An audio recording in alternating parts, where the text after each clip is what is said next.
Cool. So you are still 251, Evan? Yeah, I'm almost 252. Almost 252. Early grats. Thank you. And what do you enjoy doing in this game? Um, I like bossing Mm-hmm. a lot. Um, I'm kind of like on and off about grinding because it's fun, but I don't like when it becomes work. Right? So I kind of tend to get burnt out because I'll play I'll eat, sleep MapleStory for like 2 months or something and grind for like 6 hours a day, and then I just get like so tired and I take a break. Mm-hmm. I hate that. And that's so it's either 6 hours a day of actual grinding or not at all, or when you say grind, you mean actual training or just playing and being active and being efficient and doing content? Like actually training. Mm-hmm. Yeah, I've never like I've never done that much for like even an extended period. I may have done days of 6 plus, but I can count those on like one hand. Like when there's those I don't know how long you've been playing, but whenever non-reboot had a spell trace fever event, sometimes they would do 24 hours of double drop on reboot. Like on those days, I would unironically do like 14-hour days or something. But that was only like 3 or 4 days ever. Other than that, I don't think I've ever trained. Probably not even more than 4. Like 4 is probably like my cap. Oh man, I'm so sweaty sometimes. Mm-hmm. Like, cause I've been a day one rebooter. Mm-hmm. I've been playing since before Pirates came out, so I I love grinding, but Mm-hmm. sometimes it's too much. Yeah. Is it like a case of balance then, or because if you go 6 hours a day, but then you burn yourself out for a while, is it just a matter of finding what the balance is between like what's to stop you from doing only 2 hours a day, for example, and then doing some other stuff? Wouldn't that lead to less Normally it's an burnout, or event. right? Like if I know that there's like a like 5, 10, 15 coming up or something, or if there's like during the Celestial event, I burnt myself out during that. Mm-hmm. Um, Yeah, I went pretty hard doing that too. Yeah. I think it was like 4 hours a day with the whole stacking buff, right? oh my god, that's terrible. Yeah. Yeah, I mean, I'm Yeah. still, because of my level, I'm still kind of very heavily gated by having totem access. So, I mean, if my totems are out, I'm just, yeah, like it's a no-go. Because I don't even use up all my totems, so I'm never going to be training off totem. At least, but that's my situation. If you have, if you're at the 250s and you're maybe still training in like Celis or something, or you're not in, or like you're in Moonbridge, it's easier to find a Kana there. So then it's like, oh, you have access to that extra spawn more easily, and then it seems you have more or fewer excuses not to, and that can increase Yeah. the pressure.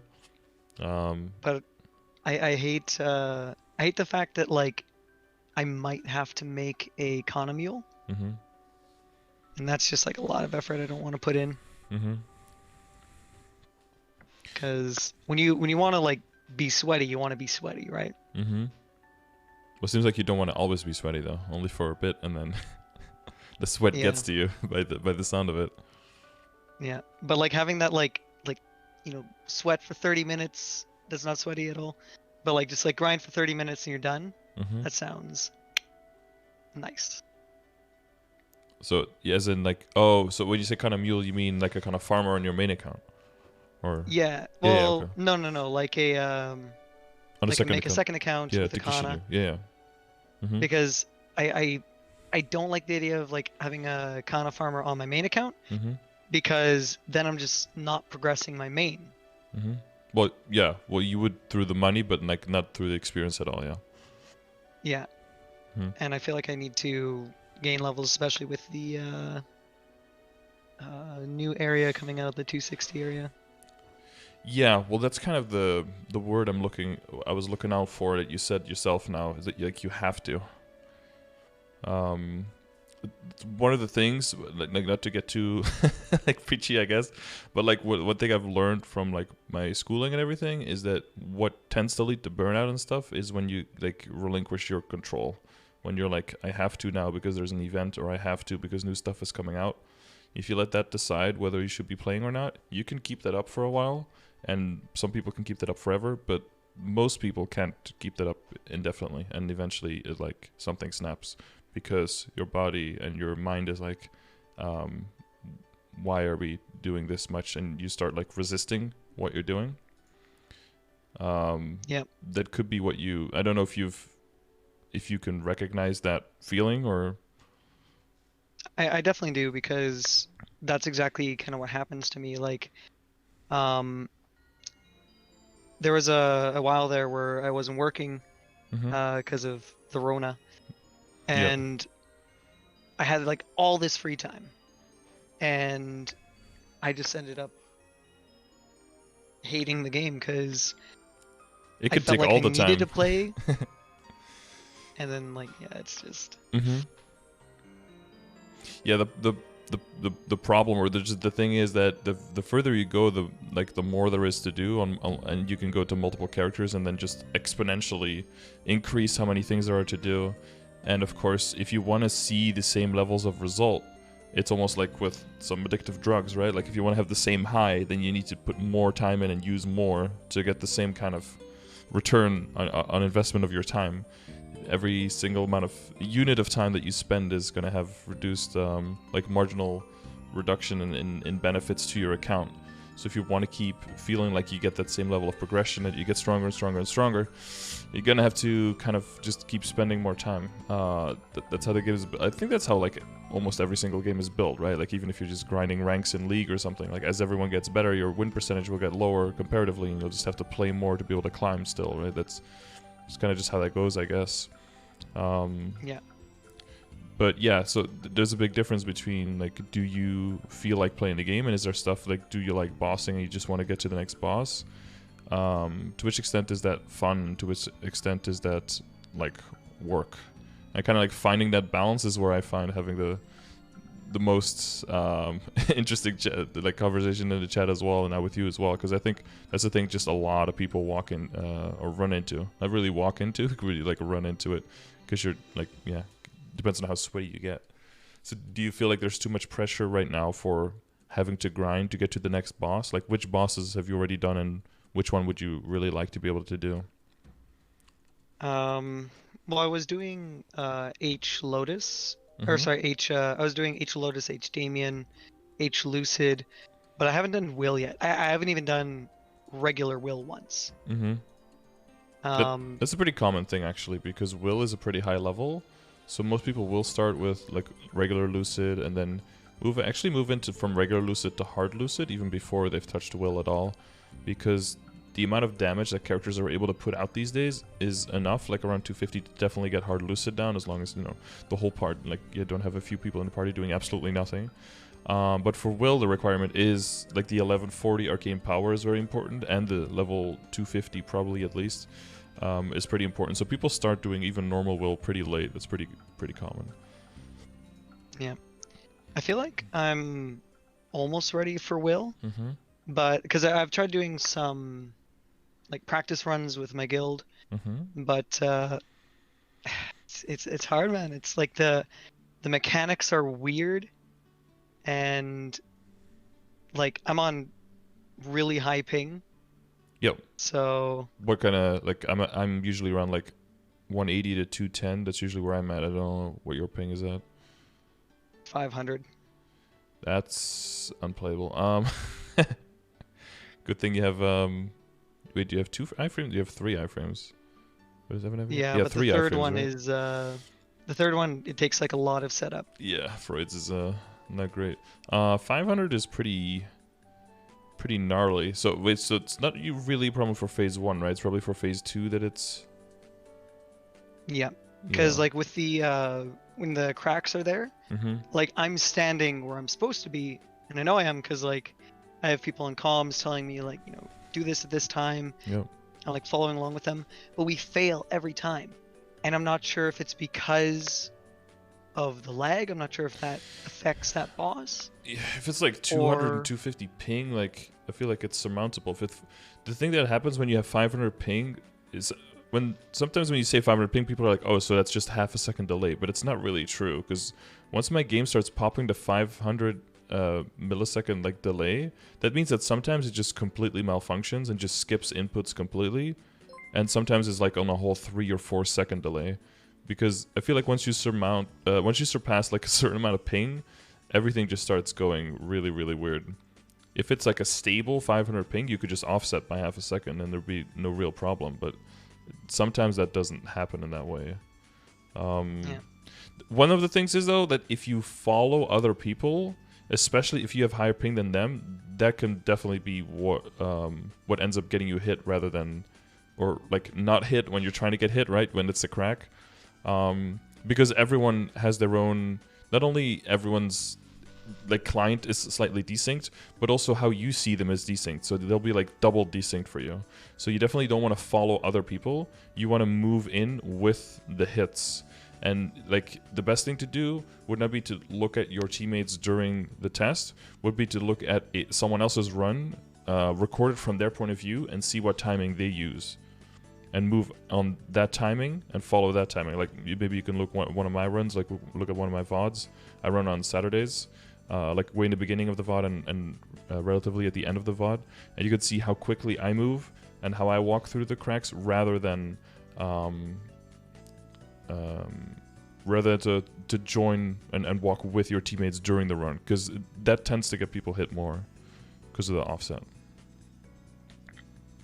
Okay. Yeah. So actually, I do like the idea of like watching other people's VODs, like especially if I'm because like I could do like a practice run with my guildies, and then my one guildie, he always records every single practice boss we do, because he wants to see like where people need to improve, like what's going on. One time we did H Lucid, and he was recording, and we cleared it with like 0.43 seconds. Yeah. Sometimes, well, those timers are also weird, because one time on stream I cleared and the timer was already on 0 for me for like 2 full seconds, and everyone's like, why is it not running out? What the fuck? And we still cleared somehow. And one time he failed when it was still on 1.3 seconds on my screen. Like the timers can also get desynchronized from other teammates during the run. Like people will call platform and be like, oh, platform at 43, and you'll be looking at your clock and it'll be at like 48, and you're like, okay, let's just use your timer then, I guess. Because yeah, there is still the matter of desynchronization, and it can be just like half a second off, but it can be like multiple seconds off. Like yeah, but so that burst could have been really close. It could have been already at 0 for someone else, and it could be still like a 2 or 3 seconds for someone else. It's sometimes it's a little bit all over the place. But yeah, close is close though, for sure. Yeah. Yeah, so I don't know if they have any recordings. I think I have like a Hardwell run. So yeah, the main thing is just finding with all attacks, with all patterns and all bosses, the main thing is finding the rhythm of like, okay, now I need to go, now I need to go. The main thing is just that as soon as you see the crack, you just move into like, and you don't know exactly where the first position is going to be, right? Some people say like, oh, look at the crystal in the back. Like that's where usually the first crack is, but it's not always there. So you have to be like a little bit flexible in your movement as well. If you find that the problem ends up being your ping, because it does take some getting used to. I think most people mess up like their first 3 or 4 runs in phase 2. That's pretty normal, I think, until you finally get the rhythm down and are able to dodge most times. And then there's the added layer of difficulty, of course, if there's a desync or a fail, that you end up sometimes having to do the test while the webs are up. That adds definitely an extra layer of complication that not all parties are equipped to deal with, and as a result, that's definitely also something that can make you fail without being it that you are like crazy messing up or anything. That's just something that's way harder to do, and that you also need some extra practice with. So I don't know how many practice runs you've done. If you've done 1 or 2 or something, I don't think there's any real problem. Just keep at it. But if you've already done like 10 or 15 practice runs and you still can't get it down, then it might be something that we need to spend a little bit more time on maybe. So I don't know how many runs you've tried. Haven't tried too many. It's usually hard because I play at like different times than most people. Where are you at getting together your, practice runs. like with your ping, and are you in a different time zone or? Yeah. Okay. 1 second. Yeah, you don't dox yourself, but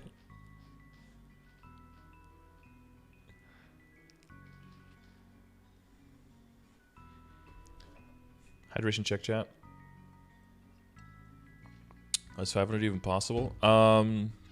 If you live like a little bit away from any major city and you just have poor, like I know there's some guys in Norway with like Norway has great internet, but they live just out of the city and they have some weird dial-up shit. No, not dial-up, but like just old internet, and their ping there is just horrible. He's confirming with the Martians if he can tell the truth. He's actually on the moon right now. Yeah, the ISS. It's pretty... ISS ping. Actually, 500 is impressive for the ISS. Yeah, if you're like a little bit out of a big city and there's just no infrastructure there, your ping can be pretty garbage. Yeah, I've always had bad ping because like I used to live on a farm and we had satellite internet, and it was an absolute mess. Yeah. Yeah, so I think you have to definitely have like at least 5-6 practice runs under your belt before you can say like, okay, I'm actually doing it right. Like I followed the guides, I follow when people are supposed to move. Like I know my timing and I'm doing it, but I'm still getting hit. So it's definitely the ping. If it ends up definitely being the ping, then it becomes a matter of setting up your iframes properly to just be able to get through the test, or purposefully dying right before the tests, so that you can basically stay immune through the whole thing and use your immunity for the resistance link skill afterwards to just sit through it. Like, of course, for most people, that's not something I would advise, because it's better to learn the mechanics so that you can, get better for the future and everything and be more reliable as a party member. But if you're just cucked by ping, there's nothing else you can do other than just don't do the content, which is pretty shitty. Yeah, but you kind of gotta work with what you're dealt. So yeah, because you don't want to have to dedicate your iframes to that. You want to dedicate your iframes to other situations where you might die, and definitely have them up for phase 3 and stuff. But if you do know like the timing is like, okay, we're gonna push now and the bar is really low, then you just die right before, click your buff freezer and just sit there and wait. You can basically immune just the entire test. I also saw a really cool tech with like in H-Will, where if you get like knocked into the webs, you take blink, and you can like kind of RNG blink out of it. Yeah, another thing you can do is get snowshoes on. You won't slide nearly as far, and you won't reach the webs if you get hit. Yeah, that's another tactic some people use when the survivability is more an issue rather than the damage output.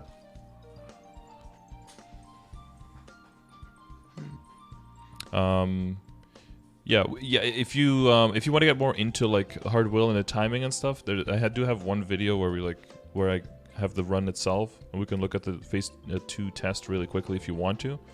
But if you think that's something you will be able to figure out on your own or with your guildmates, then I'm fine skipping that part as well. Depends on what you want. I'm kind of fine either way, because I've gotten like some coaching on will before, but it's still kind of confusing to me. Like during phase 2, I'm just like, my first like 2 or 3 times going through it, I was like, what is going on? Like I had no idea what anybody was doing. Well, yeah, there's just a lot of individual things to look at. So in the beginning, there's just so much going on that you don't even know, where am I supposed to look, what am I supposed to dodge and stuff. I talked through the whole thing here. This is like an overanalyze. So this is like an hour of me going through my own run and basically pointing out all the stuff that I'm looking at and what is my whole thought process going through the entire run. Even with like failed tests. So it's definitely not like a perfect run that's like 3 seconds or something and then it's over, It's like with a party who can do it, but who isn't like rushing through. I think this is a normal will run. It's probably I think it's a hard will run. So you know how the testing works in hard will, right? Like when it starts and that kind of stuff. More or less. I haven't done will in like even a practice run in probably like 4 months. Okay, months. Okay.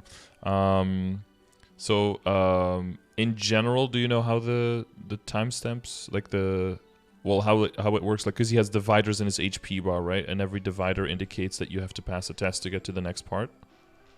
Yeah, I know like the gist of how he works. It's just um, like for like phase three, I don't remember like when to move, when to stay. Mm-hmm. Um, As long as someone in your team knows and calls it out. So generally, it's always like a careful term, but like generally he alternates between the two. So as long as you see one, then the next one should be the other one. So if people yell like stay, and then it's good to just yell out like next one should be moved, so that people are like ready. And if the next one is stay again, for some reason it does happen sometimes, you'd be like, okay, that was 2 stays in a row. As long as you hear something like stay, or you hear something like move, then immediately you should be like prepared that the next one is most likely the other one. okay. When you're doing like the like Excuse me. stay and move, because I'm a mage class. Mm-hmm. Yeah, that's a When I move, can I teleport or do I have to just like walk? yeah. Apparently, so there's teleport. Apparently, one that's a little bit safer is if you teleport up and you down jump. Apparently, that works as well. The other one that's just safer is to use one of your iframes.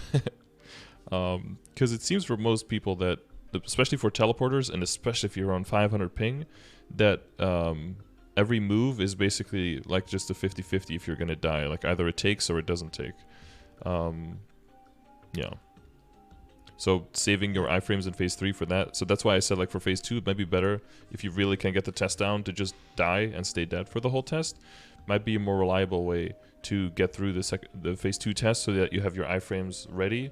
But yeah, but then you need your iframes to stay alive in phase 3, otherwise you'll die out. So the main thing is just like lose absolutely no lives in phase 1, right? That's very important, that you just dance around Will in phase 1, try to keep him in the middle, just teleport around him in phase 1 so that you have all 10 lives definitely left once you enter phase 2. That's very important, because phase 2 and 3 are going to be with your ping are going to be the hardest phases to get through for sure. Yeah. I also, because I'm an Evan, I have an up jump, so maybe that would work. I've tried that and I've died doing that. One time, like 1 or twice, I've survived, but then I just don't know if something else happened. Maybe I got hit by something that made me hit immune for a little bit, which made the move not hit me. But I've like tried up jumps and I've gotten killed during them, like while on the way up and while on the way down, both. So that's not a reliable way of dodging it. Alright, iframe it is. Yeah, so for phase 2, right before, right, like when the test is going to trigger, you can kind of choose when the phase 2 triggers, right? It's not like phase 1 where it's on set times. So for phase 2, you can kind of choose when the first one happens. So if somebody dies, like I think right here, I don't know how long I'm pausing this here though. Okay, for a bit. So you see someone just died here, which now it's fine. If this person is you and you're like, well, I need to be dead for the test anyway, then this is a good time to phase him so that the test can start. Everyone's on the leftish side, standing on the left is like the safer part to do the tests anyway. And then we can kill, but it seems like we're not clearing here, and he just summoned webs. So that's the main thing, right? You want to desynchronize it from the webs so that people don't have to, because the safe spots are like right here, but then on the other side. So you don't want to make sure, you want to make sure that you don't have to pass through the webs, because not all people can do that. You can use the, hang on, I know the name. I always forget the name. Smokescreen, there you go. You like a chief bandit can put smokescreen over it so people can walk through it. I think sometimes I think the barrier, I don't know if it counts as a map hazard or as a, yeah, it counts as a map hazard, not a boss attack, so a kind of barrier wouldn't work. But some kind of dashes or teleport, like dark side works. I don't know if teleports work. They probably work, but the hitboxes, you have to know exactly what the hitboxes are, of course, because even if you just tap it once, especially in hard will, it's a one shot. I don't know if the webs are a one shot in normal will. Do you remember that? I think they are, because I got caught in the webs a couple times, and I died, and I was like, what the fuck's killing me? And then they told me it's the webs, and I was like, Jesus Christ. Yeah, I didn't see those like the first 3 times they killed me. It's like, oh, you have to look at the bottom of the map. I'm like, oh, okay. Yeah, Will's weird, because yeah, you gotta like have eyes everywhere, Yeah, yeah, for and sure. it's That's it's why it's kind of good like for team callouts. It's very important because you can't see everything. yeah, it's kind of like hard lucid or hard lotus. Always mix those two up, Yeah, yeah, yeah. A lot. where it's Yeah. like you have to be looking everywhere. Mm-hmm.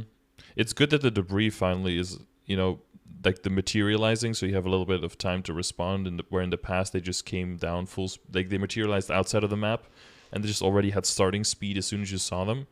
That was so much harder back then. So the fact that you can see the debris where it's materializing, that already gives you a head start on where to start moving. And the easier part with Lotus is that everything falls at the same speed, where it was like with Magnus, because of some things just fall at twice the speed than other stuff, and that can really catch you off guard. Yeah. But yeah, there's just so much stuff falling for sure, and you can have certain runs where it feels like an easy run. It's like, oh, we can do this boss so easily, and then you have another run where there's just like 6 demolish houses at the same time through the map, and you're like, where do I even stand? And then you just die out. Yeah, it's pretty hit or miss with that boss. And also with the 5 lives, Yeah, you're yeah, like, yeah. Way less there's forgiving. so many things that like one shot you, and it's like so glitchy. Yep. Yeah, it's a little bit better now. They're slowly improving the boss about 6.5 years after the release, so that's interesting to see. But yeah, Nice. it's definitely not a clean boss. I think the boss fight has like cool potential in it, but it's very glitchy for sure. Yeah. Yeah, so this is the start of the test, and we're all going to the left. I think I'm interrupting it here a lot, of course, but it's 5 sets of 3 legs, right? 5 sets of 3 legs. Yeah, so every single test has 5 sets of like 3 legs coming out that you have to either get hit by or dodge. Okay. So once you know that there's like 15 in total, or like people can count like 1 through 5, or it's good to have somebody counting to keep track, because also once he gets, if you get through all 5, then he gets stunned, and then you can start attacking him again. And of course you want to go out of the corner, because right after that he could spawn the webs again. You don't want to be like standing on top of him, DPSing him, and then getting eaten by more webs. But so when the test, so this is like the easy, like the no crack is just stay in the corner and you're fine, right? That one's super easy. But so with crack, the first leg is gonna spawn like anywhere in this region, basically. It's like, it's either here or like a little bit more forward. One of these 2 locations. It can come from the top and it can come from the bottom, but it doesn't impact whatsoever on where you need to be staying, where you need to be standing. So as soon as you see it, like, so you see the image, right, on where it's gonna spawn. I'm gonna be honest. I think that like my delay on for your stream that I'm watching is like Multiple 30 seconds to a minute. Oh shit. So like, you like start saying stuff, and then I'm like watching the screen, because right now you're showing me where the legs are going to be spawning. Okay. Is that something that happens over time, or is that always the delay? Pretty much always a delay. Rip. Okay. Well, I'm able to like still follow along, because like I'm just kind of yeah. I'll be more looking back. cognizant for the details. Yeah. Yeah. So when you see those little twinkly lines appear, that's when you know that's where you have to stand, basically. So you see my character move forward, and then as soon as you see the image of the leg, that means it hit, and you need to move to the next one. So you see behind me, you see someone else getting hit because they were too slow. You see everyone else in the party is like way behind me. They're probably already moving on their side and on their computers. They're already moving, but I can't see that. So if I would wait for them to move, I'm probably going to be too late for the next one. So as soon as you see the little twinkly lines turn into the leg, you move to the next one. Because you always know the next one is going to be like, is it like an inch or like an inch and a half, like almost 2 inches, I guess, just to the right of that. So that's the distance you have to move, and then you know that there's 3 in a row. So once you get hit by 3, that's when you want to go back to the left, right? Back to the safety of the corner. But the problem is, it can be crack right after again. So you have to make sure that you have good team communication, and that everyone's like, crack again, or say nothing to just like stay. because one of the things that can go wrong a lot is that you're like, oh, there was crack, I gotta go in the corner, quick, quick, quick, quick, quick, and then by the time you get into the corner, it was already crack again, and the test already restarts, and then you already miss getting hit by the first one, and you immediately take damage. Now, there is backup, right? Because you don't immediately die, because these legs, quote unquote, only do 90% damage. So you can use Moonlight and heal in between, so you can actually take 2 hits without dying. But the main thing is knockback resistance. Do you have 100%? If I'm attacking, I do. If I'm not attacking, I have 30, but as soon as I start using Myrrh to attack, then I get 100% knockback. Yeah, so you want to make sure you have 100% here, because otherwise the legs hitting you will knock you back in the opposite direction of where you want to be going, and they will knock you even further away from the next leg, and they will knock you out of your rhythm that you have of moving forward. And that is usually just getting hit once, even though that doesn't kill you, that usually leads to you dying, because it throws you off your rhythm and off of your path towards the next leg. So you want to make sure that you have 100% knockback resistance here. Do you ever use the Mihai link, or do you purely rely on the mirror skills? I pretty much purely rely on Myrrh, because like I'm able to really easily like cycle through all of them. I have a bunch of different things I can use, so it makes things easier for me. Yeah, so if you're on the and left, it also frees up a node slot. Yeah, a link slot. Yeah, a link slot. Yeah, exactly. Yeah, so when you're on the left side, it's probably, you know, just like waiting for crack or not, facing the left side. It's probably a good idea to just pop a mirror skill just every now and then to make sure you immediately have that knockback resistance. Because also sometimes there's those little purple balls still flying around at the beginning of the test that can hit you in the corner, knock you out of the corner into the first web if it's a close web. Sorry, not a web. Sorry, one of those legs, right, from a test that you don't have to dodge. That you have to dodge. Oof, I'm getting really confusing now. Did that come through properly? I said like the opposite 2 times. My bad. Yeah. So having the knockback resistance there kind of makes sure that you don't get any silly deaths, because a silly death in Will means 2 minutes of just hopping around, 2 minutes of other people possibly dying trying to survive, less time in phase 3, and more possibility of people, you know, dying out. Which in phase 3 means less cleansing, which means more webs, which means more getting sealed, which means more dying, which means run failing, right? It's like a cascade of failure, if you're familiar with that concept. Like as long as the first few failures don't happen, the whole run is pretty smooth. But with every single small failure, there's a very big increased chance of it leading to more stuff. So you see here, everyone is like jumping to the left. Everyone here is probably already on the left side, right? Everyone's later than me. But then we see the crack, and we see like, oh shit, we have to go back. And then this time, it's about in the same position. Yeah, it's a little bit more to the left than the last one. But this one is coming from the top. So now you're looking at the top positions. So there are a bunch of patterns, and you can do the test in a bunch of positions in the map. It's just easier to do from the left side. It's just like the common practice. So as soon as you get hit 3 times, you go to the left again. It's like, oh, it's crack again. So we go back. See, there someone got surprised by how far they were.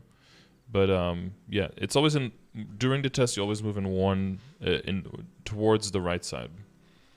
And now you see that there were 5 sets. So now you see that he got sealed. And you probably see the same thing in phase 1, right? Where he gets the red aura around him. And that's when you know you passed the test. And then you can see up top as well, like I show here in the video, that the breaker between the 2 HP bars is gone. And now you know you can start doing the second test. What's important here is that you remember, because it's not on a set timer, that somebody remembers when the test started. Because then the next set is 2 minutes from the very first set. So basically when you trigger the first test determines when the next ones are going to be. Which is very important if you fail, right? Because then you have no choice on whether there's going to be webs or not. But if you succeed, then you get to decide, okay, we'll wait for one more web, and then we'll get his HP bar down, because then the test can trigger, right? The test still only triggers if you have him at the HP. So you can kind of wait out like, okay, now is the amount of time that we needed. And then you can push him to that point, to the test, and then it starts automatically at that time once you surpass the time that it was needed. Does that make sense? Yeah, I think so. Yeah. So now that we pass. So if somebody dies, it's you know, you can't do this, and then you just have to survive for a while. Sometimes, yeah, I use the up jump in the middle, but you have to know your timing, because if you time the up jump poorly, then you just get smacked into the corner, which is less safe, of course. But yeah, sometimes you get hit. You just get hit through the webs, and you won't die to them because you still have hit immunity from getting hit with a smack in the first place. But yeah, a lot of this is just not getting hit too far. So always try to stay like close to the middle, close to him. On the side of him that is farthest from the corner. Yeah. So that even if you get pushed all the way back, you won't reach the webs. Does that make sense? Yeah. Yeah, you're kind of fighting him like Magnus, right? You want to fight him in the middle of the map so that he doesn't like get into the poison clouds on the side, and you basically see the poison clouds on the side like the webs. They're like a similar thing that you just they're only in the corners, and you just want to avoid them. So therefore, you want to fight the boss in the middle. So we have actually, because I know about like the whole knockback thing. As kind of like a test, I anviled my shoes with the snowshoes, thinking like, maybe it'll like give me the effect of snowshoes. Don't think didn't. Nah. I'm trying to advocate for the item slot next to the shoes to become shoe spike equip, so that you can equip it or unequip it, so you can add the quality of spikes to your shoe. I think that would be cool if we could do that. That would be really nice. So I guess the only other thing is in phase 3, the move and stay, right? So some people call out the eyes. I find calling out the eyes problematic, or not problematic, but like difficult to do, because there's so many effects going around that sometimes you can't see the eyes at all. So what I look at more is the position of the body of Will. So yeah, so some people call this like yellow eyes. But what I see it as like as the spider like lunging back or lunging up. So when it's lunging back like this, you have to stay, which means don't use any movement skills, right? You can move, or you can walk, but you can't use any movement skills. So like teleportation, flash jump, all of that stuff, dashes, rushes, all of that stuff gets you killed. I think rope lift even. Right, so it's like she's going back, or he's going back and then smacking, and then the up. So that usually alternates with when he goes up, which some people call that white eyes, I think. Yeah, but you can clearly see the posture in about 30 seconds when you see it on the stream. You can see the posture of the spider is very different. They basically almost reach the ceiling, and again, like when people say white eyes, you can see like a sliver underneath my damage here, I guess. But I find it less reliable, so I usually just call one stay and call one move, and then everyone knows what to do as well. So this is the move pattern. So that's basically going to be the 50-50 for you, where you hope that your iframe saves you, and if you have no iframe, you pray to RNGs that your teleport will be enough, basically. Yeah. But you could see the distinction between the two, right? As long as there's someone in your party, like keeping track and calling it out, then it should be fine. Yeah, we usually have somebody who's at least like pretty well versed with Will, so he's doing the shot calling for us. So, all right. Last couple times I've tried it, like, yeah, they were just kind of like holding my hand through the entire thing. Which is fine in the beginning, but you'd want to feel, you want to know if that's justified, as in, your ping just doesn't allow you to play properly, or that's something that you eventually have to get over, or can get over, just by getting more experience. That's kind of the thing you have to figure out in like the next 2 to 3 runs, if it's something that you can just get better at, or if it's something you have to work around. So hopefully you can figure out which one of the two that is, I guess. Yeah, I think it must be possible, right? But I'll try my best to do more practice runs, like do at least one every couple days or something. Yeah, the annoying thing is that you have to get through phase 1 to be able to test phase 2. But I mean, it does make it so that you can get way more adept at phase 1 as well. Make sure that that there's very few things that can cost you lives in phase 1, so that you have all of the lives to play around with for 2 and 3, because you're going to need them there. Because the one thing that can really get you in phase 1, that's pretty that's pretty normal to kill you, but you know, if you throw it on top of already insecurity of other things, is of course the tornadoes. So swapping Moonlight, or using Moonlight to swap rather, you can use that to dodge the tornadoes, of course.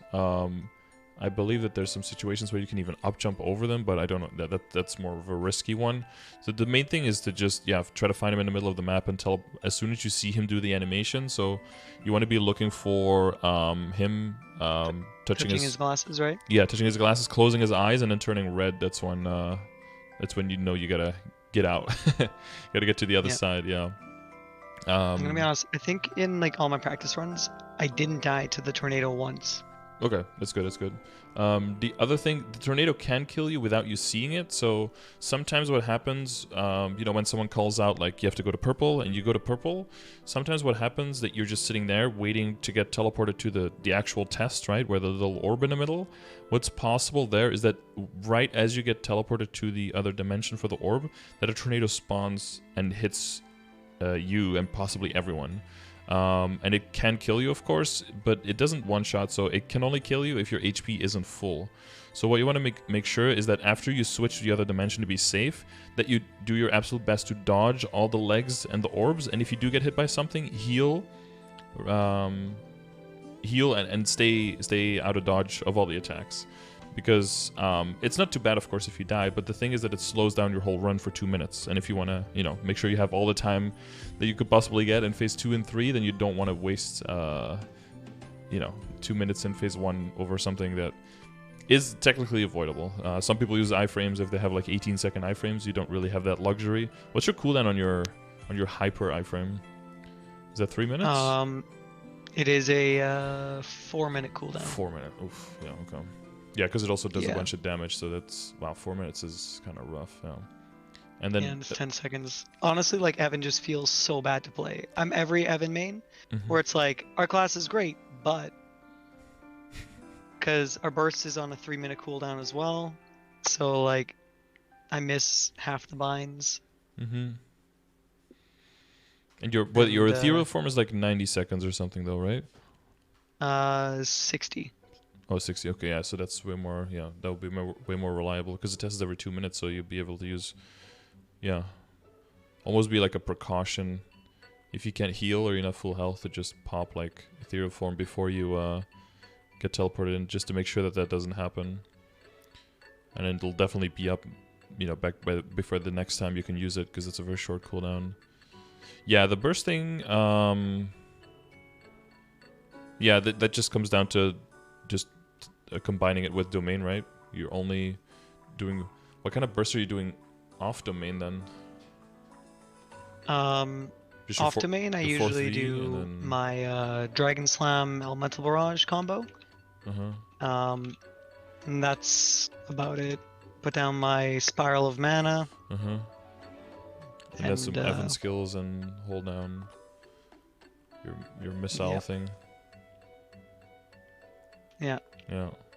We have a lot of like turreting skills, so it's like it's good for like consistent damage, but like if the boss moves around a lot, so like in like for example phase 2 Lucid, yeah. Yeah. we kind of get a little bit cucked. Yeah, a little bit, yeah. But it's nice for phase 3 and it's nice for phase 1 for Lucid and for Will, especially for phase 3 it's very good. He's just sitting there, standing, so what do you do? Like, you put the fire down, and you put the spiral down, and that's always, like, constantly on him? Yeah. And the debris all spawns on him? Mana burst, and, usually, like, just, like, fire combo, dragon breath. Like, once the combo's down, then I do fire breath and dragon slam. Fire breath, the dragon slam. What does that combo do? Well, like I'm saying, like the dragon breath with the earth circle, then once that's over, dragon dive and earth circle. Oh yeah, okay. Dragon dive, earth circle. Yeah. Wait, is that the one? Yeah. No. Is it the one with like the little lightning balls? That's not that one, right? No, that's only nobody uses that one. Yeah, okay. I was gonna say like because I don't joke. Think... Yeah, okay. Because I think it used to be the best damage. For bossing or for like mobbing, it used to be good. both. For both? It Oh, okay. it was ridiculous, but Yeah, too good, yeah, now the apparently. damage is terrible.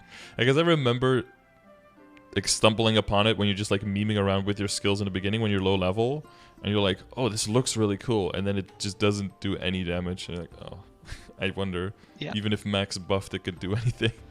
Probably not, yeah, because everything else is getting buffed too, and if that's already stronger, it's just gonna stay stronger. Yeah, okay, so that's unfortunate because it looks pretty cool. Our actual strongest move is Dragon Flash and Thunder Circle, where you do like the Pentagon attack. Yeah. But nobody uses that because the boss's hitbox needs to be enormous for it to actually deal its full damage. Right, every single instance of where he moves needs to be inside. So like Gloom or Yep. something, you can use it. Yeah. Where the whole thing is like a giant hitbox, or maybe Black Mage or something, I guess, in the in phase 1 and 2, maybe. Yeah. Yeah. So unless it hits all of those aspects of the hits, it's not that good. Would you use Yeah. it in mobbing to like cordon off a part of the map, or is that not worth it? It's not worth it. Basically, when you're doing mobbing, you just circle between Dragon Flash and Wind Circle to do Wind Blade, and Dragon Breath or Circle to do Earth Breath. Right. Yeah. Okay. You just do one to one Because- side of the map and the other one to the other side of the map, and then. Yeah. Yeah. Or even the same side. Because what I'll do is, for example, I just started farming in VC3 because I was doing L Cup. Yeah. Yeah, I was doing L Cup until a week ago because I was trying so hard to get my arcane weapon. Right. Yeah. Yeah. You could try to get the droplets, and you didn't want to. Yeah. Yeah, and I finally got it, so I was like, I'm never going back to Arcana. Gone. Goodbye forever kind of deal. Yep. Until your next character, but. And Can you imagine having to go through all Paladin. of that again? Oh. Good If I ever do times. it again, I'm just. Starting on I symbols from will- 0. I will never do that. I will just get strong enough, do hard bosses, whatever. Yeah. Wait for drops. Wait for drops, yep. And then either wait a month and get lucky, or just wait forever and never get it. Yeah. And then start another character, run another character through the things. Terrible. Yep. Okay. We spent a lot of time on will and stuff, which is, of course, it's nice to have more backup on that. But let's make sure that we get through everything. Yeah. Because we don't have infinite time. Okay. Are there any topics in the game that you? Oh yeah. So the one of the questions I did have is like what you want to be able to do. Like you want to be able to do hard will. Do you have more like bigger aspirations after that? Do you just want to keep going to the next one and to the next one eventually? Yeah. Basically, like, I want to get to the point where I will be useful in every boss in the game. Obviously, that's like a long ways away, but I hate the idea of being like a leech or getting carried. But also, I'm not a masochist, and I don't want to like try to solo. Like to do a boss, I don't want to be the one to solo it, you know? Because I know that I've seen people do like challenges, like for example, you with your project CRA. CRA a little bit more attainable, but like I see people like not go into a party until they can like clear, for example, normal lucid by themselves. That's a lot of work. Yeah. Some people like that challenge. I think. Yeah. I do advocate more for party play and having people play together. Like the purpose of Project CRA isn't necessarily to see like everyone has to solo everything or something, but more like your characters are capable of way more than you might think, as long as you have like some of the funding in it, not even too crazy, but like you'll learn a character, you learn the mechanics. Characters are capable of way more than you might think, and as long as it pushes people to, push their mechanical skill with the characters a little bit further, maybe not to be able to solo, but to be able to duo or trio bosses. Opposed to just joining a party to get carried or something, because they're like, well, it's impossible. Because you see some of my first attempts, they seemed completely impossible with some of the characters, but with just minor tweaks, with changing some skills that I use, and by just learning the shortcomings and the timings and the making sure that all the bursts is connected together, I was able to make giant strides in even just like a day or two of trying. So if you actually like the class and it's your main and you want to figure out even more and more, you could make even way more gains than I did in that same amount of time. So the characters definitely are capable of a lot, and I guess just trying to promote going for it and not being afraid to fail rather than just being like, oh, I don't know if I can do it, so I'll just take the the easy route kind of thing. Yeah. One thing you did say though, and I do want to connect a little bit to earlier, you say you want to be useful in every boss in the game. That does mean that every single time the game adds a new boss, that means that goal is going to force you to play more again, right? Yeah, I know. But like this is why I'm saying like long-term goals. So like I don't expect to be useful in like Black Mage in like the next year, like that's not gonna happen unless I like really like devote more time than I want to. Yeah, okay. Yeah, as long as you stay somewhat in control. That's just that's what I just wanted to connect to. Is there any stuff in the game where you feel like you might be lacking some specific information where you could use a little bit more like backup info or a little bit more supporting of what you hear from people, but you don't really know why they say it, and nobody else seems to really know why they're saying it either? Because I feel like the Matrix stuff you probably have pretty much down, because you know all of your combos, you know how you want to play, especially for the boost skills. There's like a bunch of stuff where you kind of get to decide as an Evan what you want to do, right? And so you have a bunch of backup boost nodes as well. So yeah. I'm assuming you're equipped for pretty much every situation with that. I don't know if it comes to so basically, I have all my boost nodes. I'm trying to get it so then when I'm super high level whatever, I can just like slot them in, so then every single one of my skills has my boost nodes maxed. Totally unnecessary, but because you don't generally go outside of the skills that like I use right now. One thing that is kind of nice to have is the Dragon Debris is okay, or Magic Debris, sorry. Magic Debris, yeah. Yeah, it seems like it does nothing when you're just starting out, but I assume that the stronger you get, it might actually start doing something. Yeah, and basically like if it can one-shot, then that can help with farming a lot, because maybe there's like mobs in a area of the map that are like hard to hit. Dragon Debris can make up for that. Yep. Why do I keep saying Dragon Debris? Because every other skill has dragon in it, I think. It's like a safe word to throw in there. Yeah. I guess the one thing is that I don't know if you saw the change coming for Blink and KMS. Yeah, I've been wanting to actually start getting Blink nodes because of that. If you do see them, I don't know if because I do see you have a leveled up Hyper Body. I don't know if Hyper Body's ever worth using as Evan. Yeah, I was dismantling them for a long time, but then once I maxed out all of my like necessary nodes, I was like, might as well just yeah, that's up to you. Work on it. It also kind of depends if you're like specifically a one person main forever kind of thing, then, and you seem to be pretty dedicated to this one. That seems to make sense. I think Ethereal Form's cooldown goes down a little bit with level ups though, right? Just like a few seconds? I don't think so, because mine is already level 7, and it's still 60 seconds. I thought it went down a little bit. I could be wrong. Let me see. Let me double check. I think I might have. Do I have a spare one? I do not. Oh no, cooldown does stay the same. Which skill was that? I know that mana overload goes down, but that's basically it. Huh. Must be confusing it with some other skill. There's only a little bit too. Oh, maybe they changed it actually to be 60 seconds at all levels recently. The one thing that does happen though is because Ethereal Form is kind of like a pseudo iframe.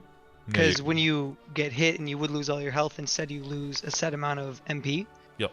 And the higher level the skill goes, the less MP that you lose. Yeah, that is true. Yeah. Is that a thing where if you don't have enough HP MP to lose that you can still take real damage then? So if you don't have any MP to lose, then you lose HP. Mm-hmm. So the chances of you dying in ethereal form is close to 0, but it's not 0. Yeah, not 0. Yeah, okay.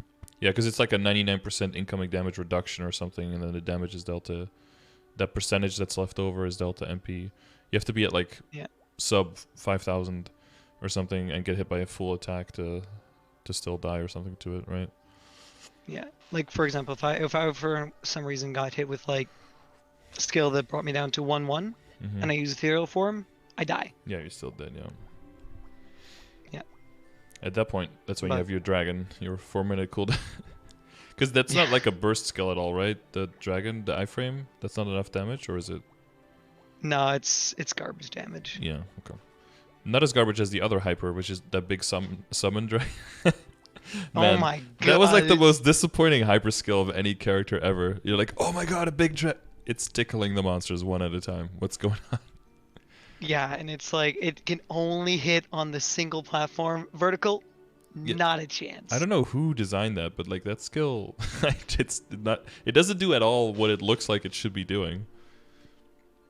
Yeah. I feel like the summon should be just the baby mirror, and they're just like shooting like a little fire breath out of his mouth, like eh, and then that damage would be more appropriate to that animation, in my opinion. But yeah. Off topic a little bit. Yeah. Something that I feel they really need to implement is like NX for Myrrh, or like allow us to change the color of Myrrh or something. That would be bellissimo. Giant pink dragon floating around. Oh my god. I'd probably make mine green, so because like my whole theme is lucid. Right. You want to get the green dragon. Yeah. Yeah. Love it. That would be beautiful. You get your whole cosplay in game.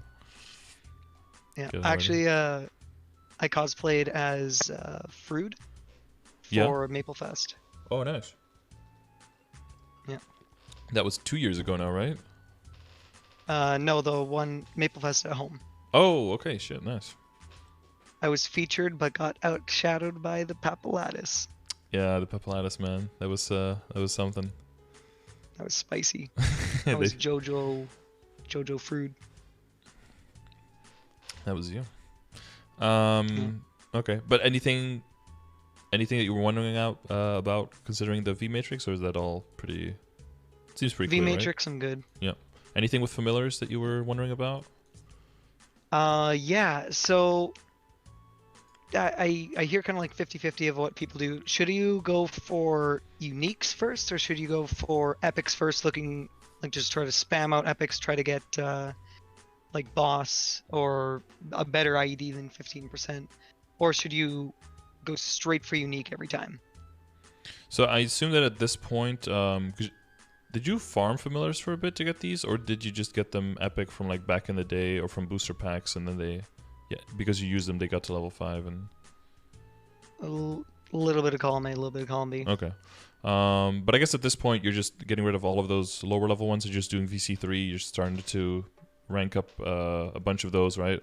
So the thing is, if you're trying to get like large number of like drop rate by a large amount, or you're trying to get the other one, those can all exist in rare. The thing is, no one can really know what is better because we don't know the weight behind the lines. If we knew for epic and we knew for unique, like what is the percentage of every line appearing, then we could mathematically determine, based on the amount of cards you need, the chance for tier up, that could allow us to calculate the average amount that you need for a epic and the average amount for a unique, and then combine that with all of the weight of all the lines that you could possibly want. And then that could tell you like, okay, this is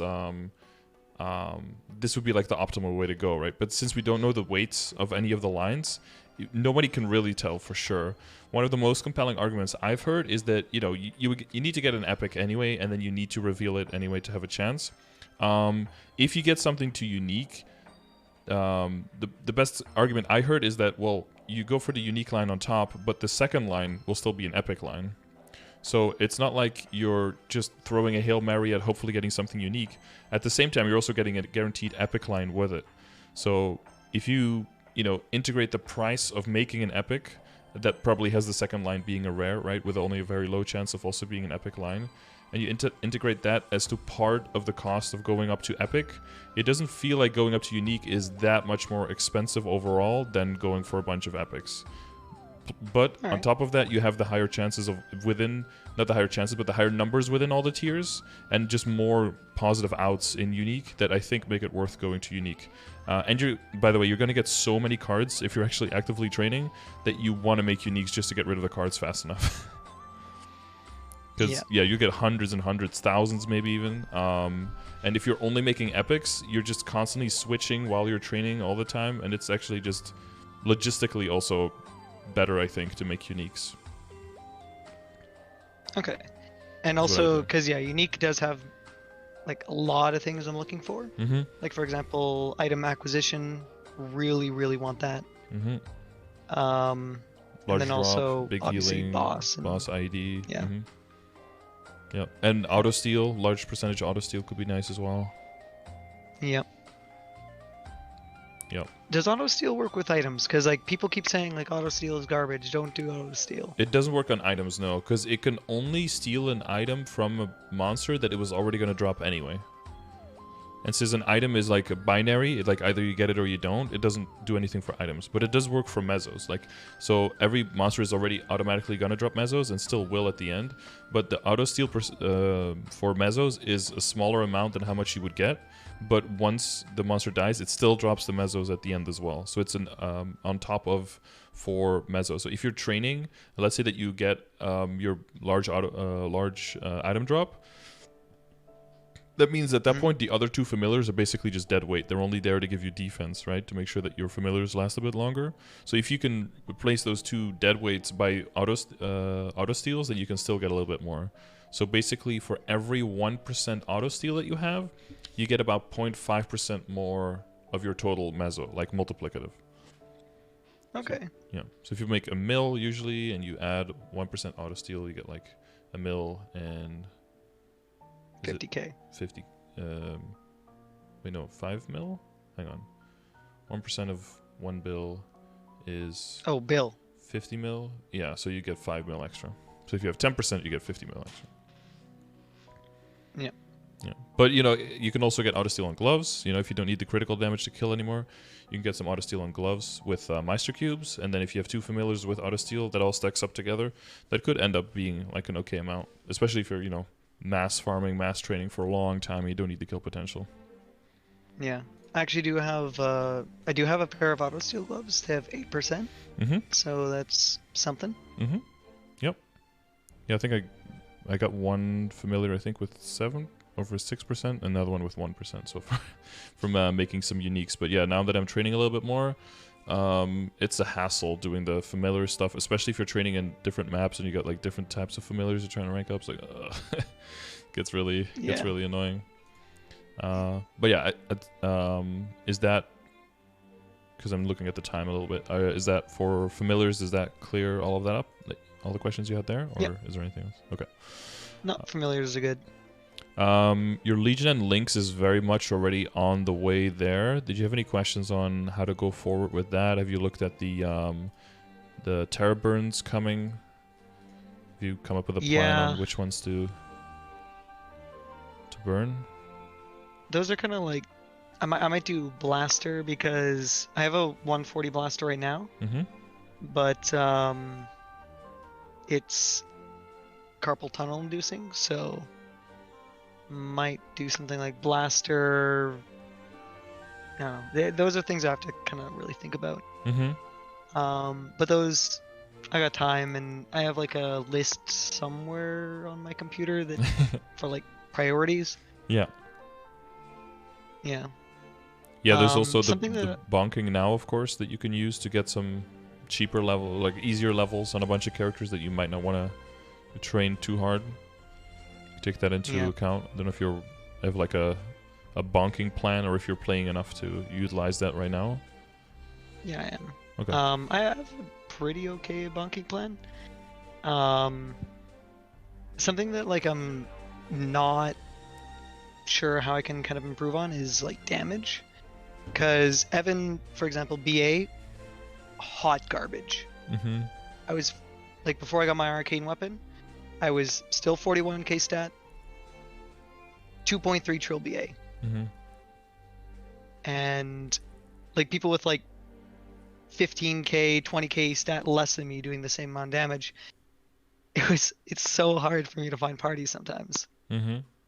Yeah, I think my marksman is probably around the same spot as you. I think it's also around 41k and like struggling to like not even a 3 trill yet. Like I think like 2.5ish or something.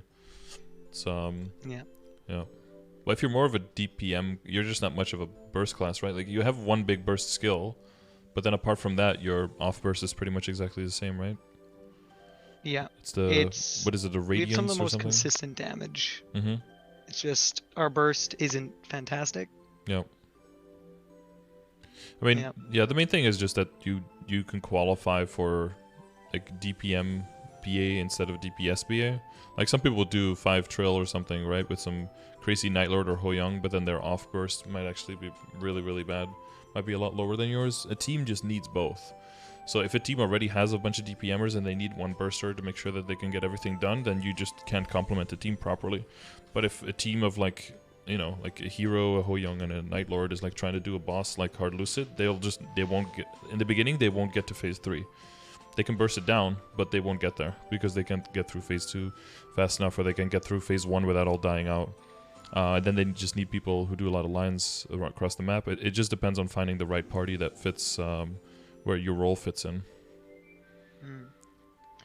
Do you think I should change my potentials on any of my WSE? Well, before we get to that, I want to make sure that all the other stuff is like figured out, and then we'll like, specifically look at the gear for all of the. From what I saw, no. I mean, yeah, like you can min-max the weapon, but from what I saw, I think it looks fine. I have to go into IED for that. So when it comes to Legion and Lynx, I guess the one extra thing I would say: are you familiar with the Lynx command that I have? Maybe. The I usually I use a lot of your. Mm-hmm. It has like all stuff. of the Lynx and the Legion buffs of all the characters in the game on it, with like the little pink-like background. I don't know, what is it, mauve or something? I don't know what Yeah, this color is called. I remember looking at this. This helped me to, because up until like just kind of recently, I wasn't doing like any Legion at all. Mm-hmm. And then this really helped me to sort out where I felt I needed to prioritize. Okay. And you've sort of just worked your way down the list, kind of thing. Yeah. Okay. So are you at like? Do you have all the yellow, green, and blue columns? Would you say you have most of those? Well, you had 6.6. Yeah, I don't so have probably 0. Yeah, yeah. Well, hopefully that one comes back But- for Neo. So. Well, Fingers I have crossed. a 0. Just I not made level? it for the fashion story and then just never played it. I see. Well, experience Yeah. buff on it is really, really good. If you get it to 200, it's just the 0 piece by itself at level 200 is the same as filling your entire bonus experience with blocks. It's the same buff. Oh my god, I did not know that. Yeah, it goes up to 10%, and the blocks and bonus experience in your Legion is like a 0.25% each. So that's also 10% by putting 40 points in there. So Huh. yeah, it's comparatively, it's kind of silly how good it is. Plus, it gives you an IED buff that can be nice for lower level characters if you want to do some bosses with people. Like the Ho Young and the 0 together with some ID sources and some ID familiars can actually get you there without needing to do crazy whole Legion move arounds, right? Where you have to move all your pieces to IED or something like that. So yeah, I would say it's worth the level, especially if you're going to be grinding out on the Evan more over the long term. Definitely gives you a big boost because you do have those other level 3 links, right? The Arc, I have Mercedes, Phantom. I don't think I have like any level 3 links. I have We have Phantom, 4, right? Phantom, Arc, Mercedes. You forgot the important one. Don't say Aaron. No, Evan. Oh, yeah, that one too. Aaron is quite nice. Yeah. I think because I think for Evan you kill all the monsters like individually, don't you? Yeah. I imagine you see a lot of combo orbs around the map. Yeah.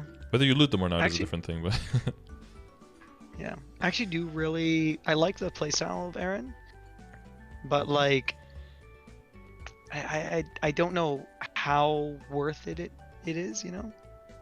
I think it's worth. Because you know it's a percentage based on the flat EXP of the monsters. I think it's based on non-reboot, so that's why a lot of people are kind of like averse to going too hard on it. Because the extra EXP, of course, in reboot from the monsters is quite significant. But once you are just training hardcore for long durations, and for every 50 monsters you kill, which for Evan is basically just, well, for every 50 combo, which for Evan is almost every 50 monsters, right? It's maybe every 60 or 70 or something. You get an orb, especially if it's boosted, that I think gives you about the equivalent of somewhere between 10 and 15 monsters. I think that's worth just like walking into for a bunch of extra EXP. I think it adds up over time quite a bit. It might not, I mean, considering that all the other sources of EXP are all additive, and adding like 10% is like, oh, that's super worth it, but then somehow the orbs not being worth it. I don't know. I guess I would have to, there's like maths on this on how much it actually adds. There's like a whole, because you know, if you kill everything at once, then you get the multi-kill bonus, and then if you kill them one at a time, you get the max orb bonus. But of course you can never do 1-to-1, and also you can never kill like 20 monsters at a time always. So there's like a, you know, mathematical optimal and what is a functional optimal of that can people actually achieve.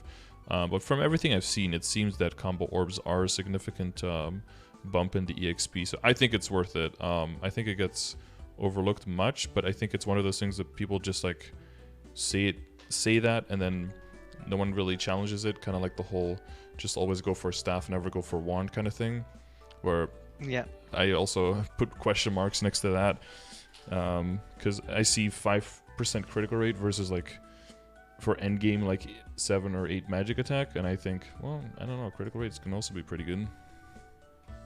Yeah. Also, for Evan in reboot, it actually is more beneficial to go for wand, unless you have 9k plus Legion. Right, because then you could just throw some extra in crit. And the Yeah. added value for, yeah, because you end up adding pieces in the middle of your grid for intellect, right? Because of multiplication, that still makes it better or something. But if you fill out the intellect and the magic attack, and then you still have left or something, then, and you go into crit rate, then yeah, something like that. Yeah. You end up getting like 150 int as compared to like 5 magic attack or something. So I have a copy pasted for it somewhere. But Yeah, I saw some a mage friend of mine was like sending me messages in Discord as well. Like it was a general major discussion. I don't know if I started, but like a while ago, I just said on my stream, like, I don't know where this idea comes from that you just always have to go staff and that wand is like not even worth considering or something, because it's not like almost every mage is looking for critical rate in their inner ability, but you're telling me that you're looking for critical rate in your inner ability, but somehow you can't fit 5% crit in to be worth more than 7 magic attack. I just found that really weird that nobody was. It seemed that nobody was actively trying to have that discussion to trying to figure that out, and everyone was just taking it at face value. That seemed so weird to me. But I'm glad to know that, you know, even though I'm not on top of the whole discussion and everything, and I don't really play mages, I'm glad that some people are trying to look into it and trying to figure out like if that's actually true or not. Because I think those are, I think, important discussions to have, to see like if something that everyone just considers is true, if that actually is, and to make sure that we, you know, on the path to min-maxing, we don't just take a bunch of things for granted that maybe have no reason to be. But yeah, as long as you have a bonking plan. So you're thinking of Blaster for Terra Burn, and then the other one, yeah, I mean, you can figure that out in your own time, of course. Yeah, if you're purely trying to get the Legion gains, I would say either a character that you don't like at all, that you want to get the level 3 link on, or a character you don't like that has a good double S Legion rank. Because, you can see from the Legion power, right, getting to 200 versus like 150, you just like triple or quadruple almost the raid power, and then you get a lot more coins flowing in. I might do even Shadower, because like you said with critical rate, I'm starved for critical rate. Mm-hmm. I one thing that I really could do, which would Your Shadow Lord is alleviate to me switch from to needing Night to use Lord, Shadow or Lord. Night Lord has the critical rate. I don't know. Night Lord, Shadower, and Blade Master, do they not?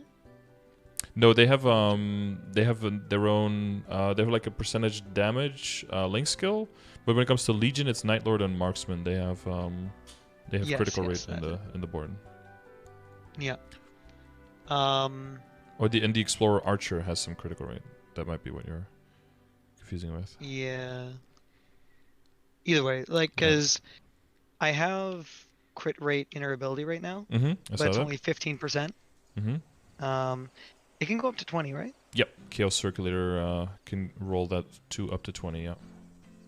Yeah. So I'm gonna buy the Chaos Circulator that's gonna be available in the event shop. Yep. Hope it doesn't mess up your Fingers Meso Obtain crossed. too much. Whoopsie. I already messed up my IAs so much. Because I Yeah. had 20 meso, like 9 item drop, and then something decent for the third one. Mm-hmm. But then I when mean, there was no. If you're rolling it into crit, I don't think you messed up. Like, eventually, getting like a unique crit is like a wet dream for half of the MapleStory population. So, if you have that, you know, as long as you can get a few more percentages out of that with a Chaos Circulator, then you'll be good. Yeah. And it seems they're trying to make them more available in the future as well with KMS, so it should get us there. Okay. For Links and Legion, we'll look at like the placement of all the pieces once we have all of the other info. But I think you've probably looked into some of that already. But we'll take that all into account. Which link skills you pick? I think this is your setup when you are. There's a little bit of This both, is my right? This is mainly my mobbing, because obviously I wouldn't use Elven Blessing or Bravado. Or Terms and Condition. Yeah. I kind of just like Or Unfair Advantage. forget about links a lot. Or Kinda like Empirical lose Knowledge, that. right? Because like Empirical Knowledge, Terms and Condition, Thieves' Cunning, and Unfair Advantage are pretty bossy ones. But then Bravado and Elven Blessing are very mobbing ones. And Lightwash is also very bossing. It's very possible that you just switch like the two out, and then that's enough, and then you can you just like add Bravado and Elven Blessing, and you're cool. Or even Bravado that you're using it for the IED, that's also fine. As long as your kill speed is at 100%. But if you're missing any kind of kill speed somewhere for mobbing, I would definitely throw the Aaron Link skill in there. Maybe the Core Aura. Maybe the... not that one. Yeah, I would just like min-max with whatever gives like flat damage, like Sickness Blessing, maybe even the Pirate Blessing, you know, stuff like that. Maybe Tide of Battle, but I don't think you move around that much, right? You're trying to find one spot and you're just throwing stuff out from there. Yeah. I basically just stand still and use all my abilities in one direction, put down Lucid, go back to my spot. Yeah, exactly, yeah. So Tide of Battle is complete waste. And for bossing, I guess if you're a full party, the Noble Fire is really nice. And Focus Spirit, of course, the combination of all the stats there can be very nice. But apart from that, I guess if you throw those two instead of like Elven Blessing and... So is your ID, is that including these links? Is that with Lightwash, Bravado? Yeah, that's with all those things. Okay. Yeah. But this isn't with my familiars because I don't have any boss damage familiars. So normally when I'm bossing, I just use 15%, so that puts me up to like 95% or something. Yeah, visual. And are you aware of like visual functional ID, the discrepancy? Yep. Okay. Do you know functionally how much you are at? I checked like a really long time ago, but I haven't looked into it for a while. Yeah, right now there's the event and everything. Well, when you were talking about like, do I need to redo the WSE or anything, right? That's kind of a big part of doing the calculation for your IED, to know what you're at functionally, to make sure that you make the right decision, because like most classes can definitely benefit from one line of IED, definitely throughout the progression, right? As you're trying to do CRA, trying to do Lotus and Damien, especially now, like Gollux isn't part of the whole deal, so you just need at least one line on your WSE to make sure that your IED is there. But most classes, especially ones that have some kind of innate IED, will be able to get to the stage where you're in now eventually without any IED. Some still keep one line. It's usually between just 0 and 1. And whether you're at the point where you can switch to 0 or not, that's going to depend completely on like how big are the familiars. Are you going like over 10 on your hyperstats? And then are you filling out the entire Legion board IED piece? So I'm guessing for you, probably the next thing that's looking towards, can you redo your WSE and can you get the IED out of there? It's probably going to depend on, is your Legion going to be big enough to fill out the entire IED board? Once it is, if you said telling me that visually you're at 95 with your familiars and that's only 15% ones, you'll probably get at least like a 20% or maybe even a 30% once you there's no 20%, that's only on boss, like at least 30% IED, you know, in doing all of the ranking up and stuff. If that combined with the fact that you can fill up your IED board is going to happen, then you can definitely at that point reroll your emblem, but until then your emblem is fine. Okay. Because you have the whole superior Golic set, right? Yep. Okay, I would assume that to be the case with that kind of level of IED. Yeah. Okay. So let me skim through the equips real quick. This is like an old account, right? So you got all the Golic stuff way before the revamp and everything. Yep.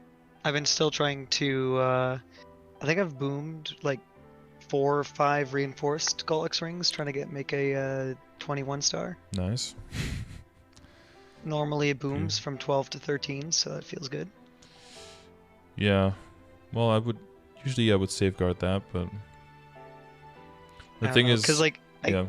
I just think to myself, it's like 0.6%. How is it gonna boom? Yeah. Well, and the first time it gets to 12, 13, booms. Yep.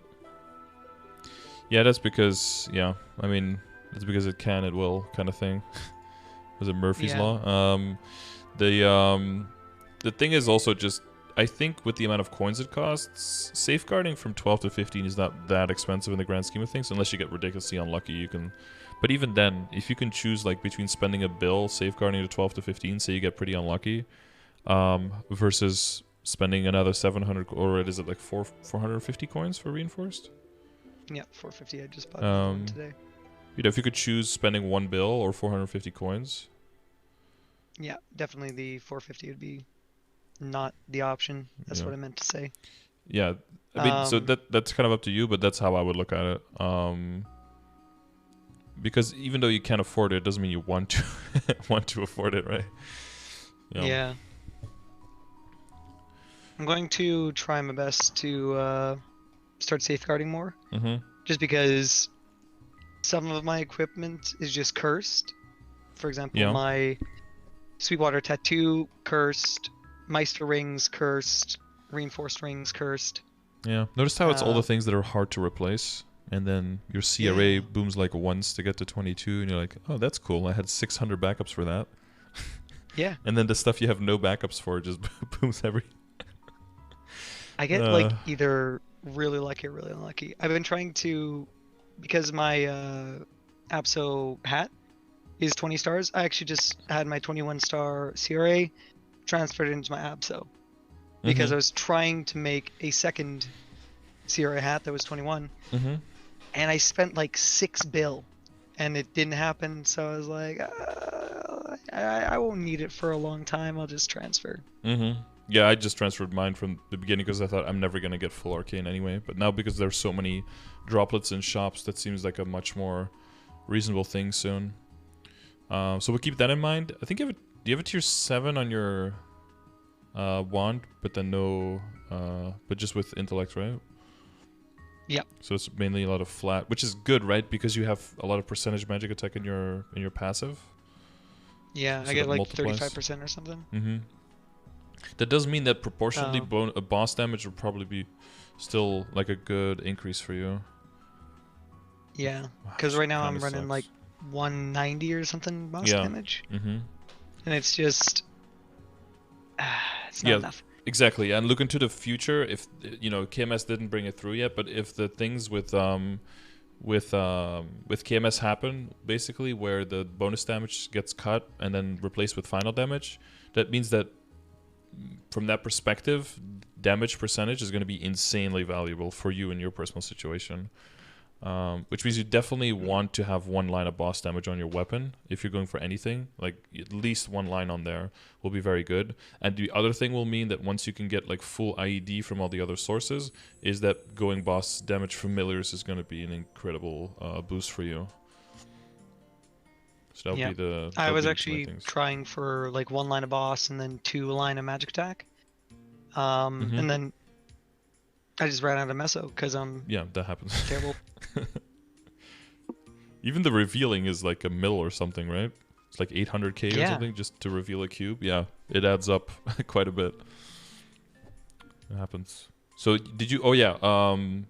Before we go into all of that other stuff, like compensation wise, did you pick up everything? I still have one more choo-choo set, Mm-hmm. and I have 200. Like I have 600 flame points, Yeah. So 200 so I could either do Eternals. like 200 Eternals or some Black Flames if I Mm-hmm. really wanted to. Yeah. Well, for the choo-choo set, make sure you pick that up before the end of the day, right? Today's the last day for that.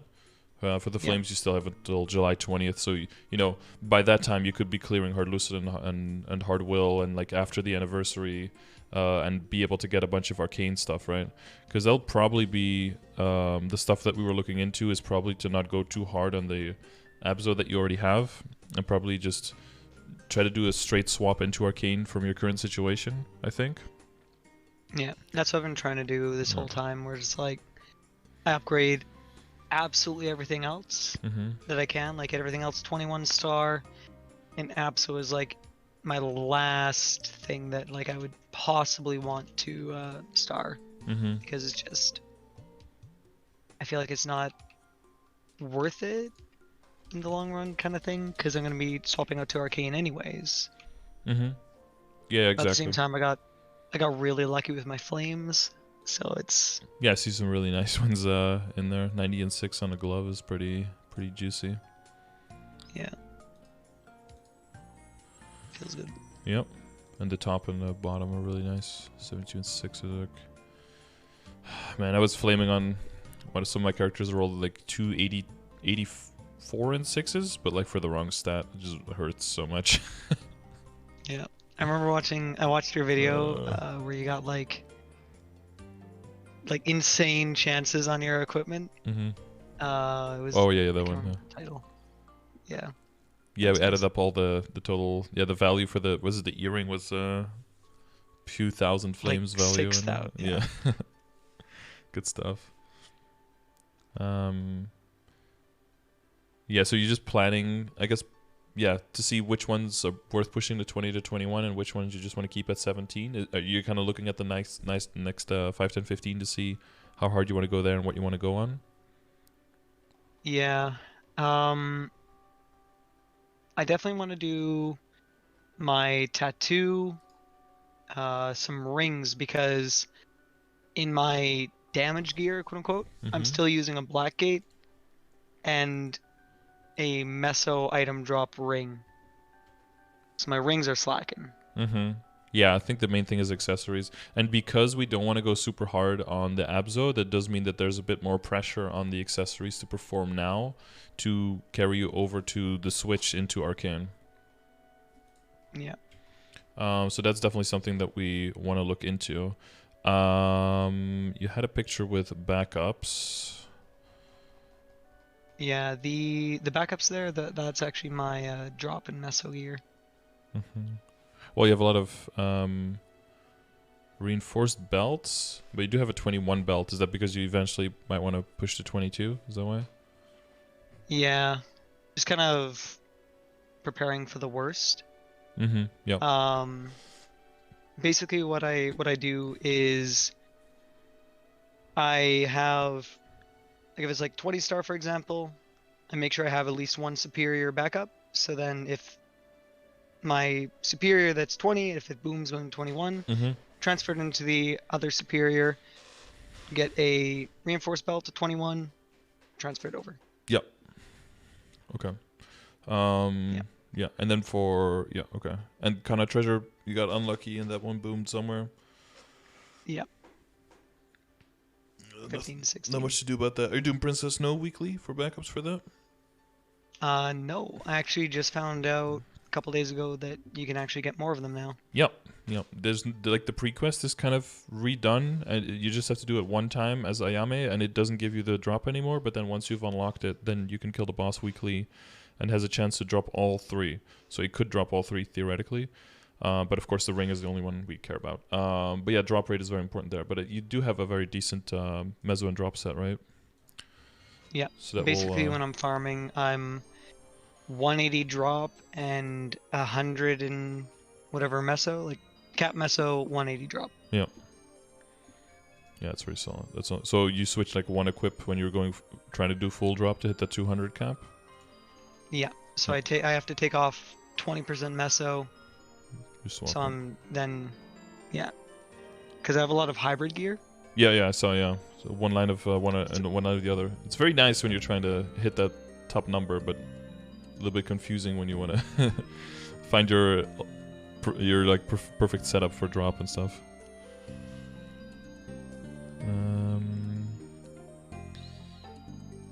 Okay. Does it go like all the backup stuff?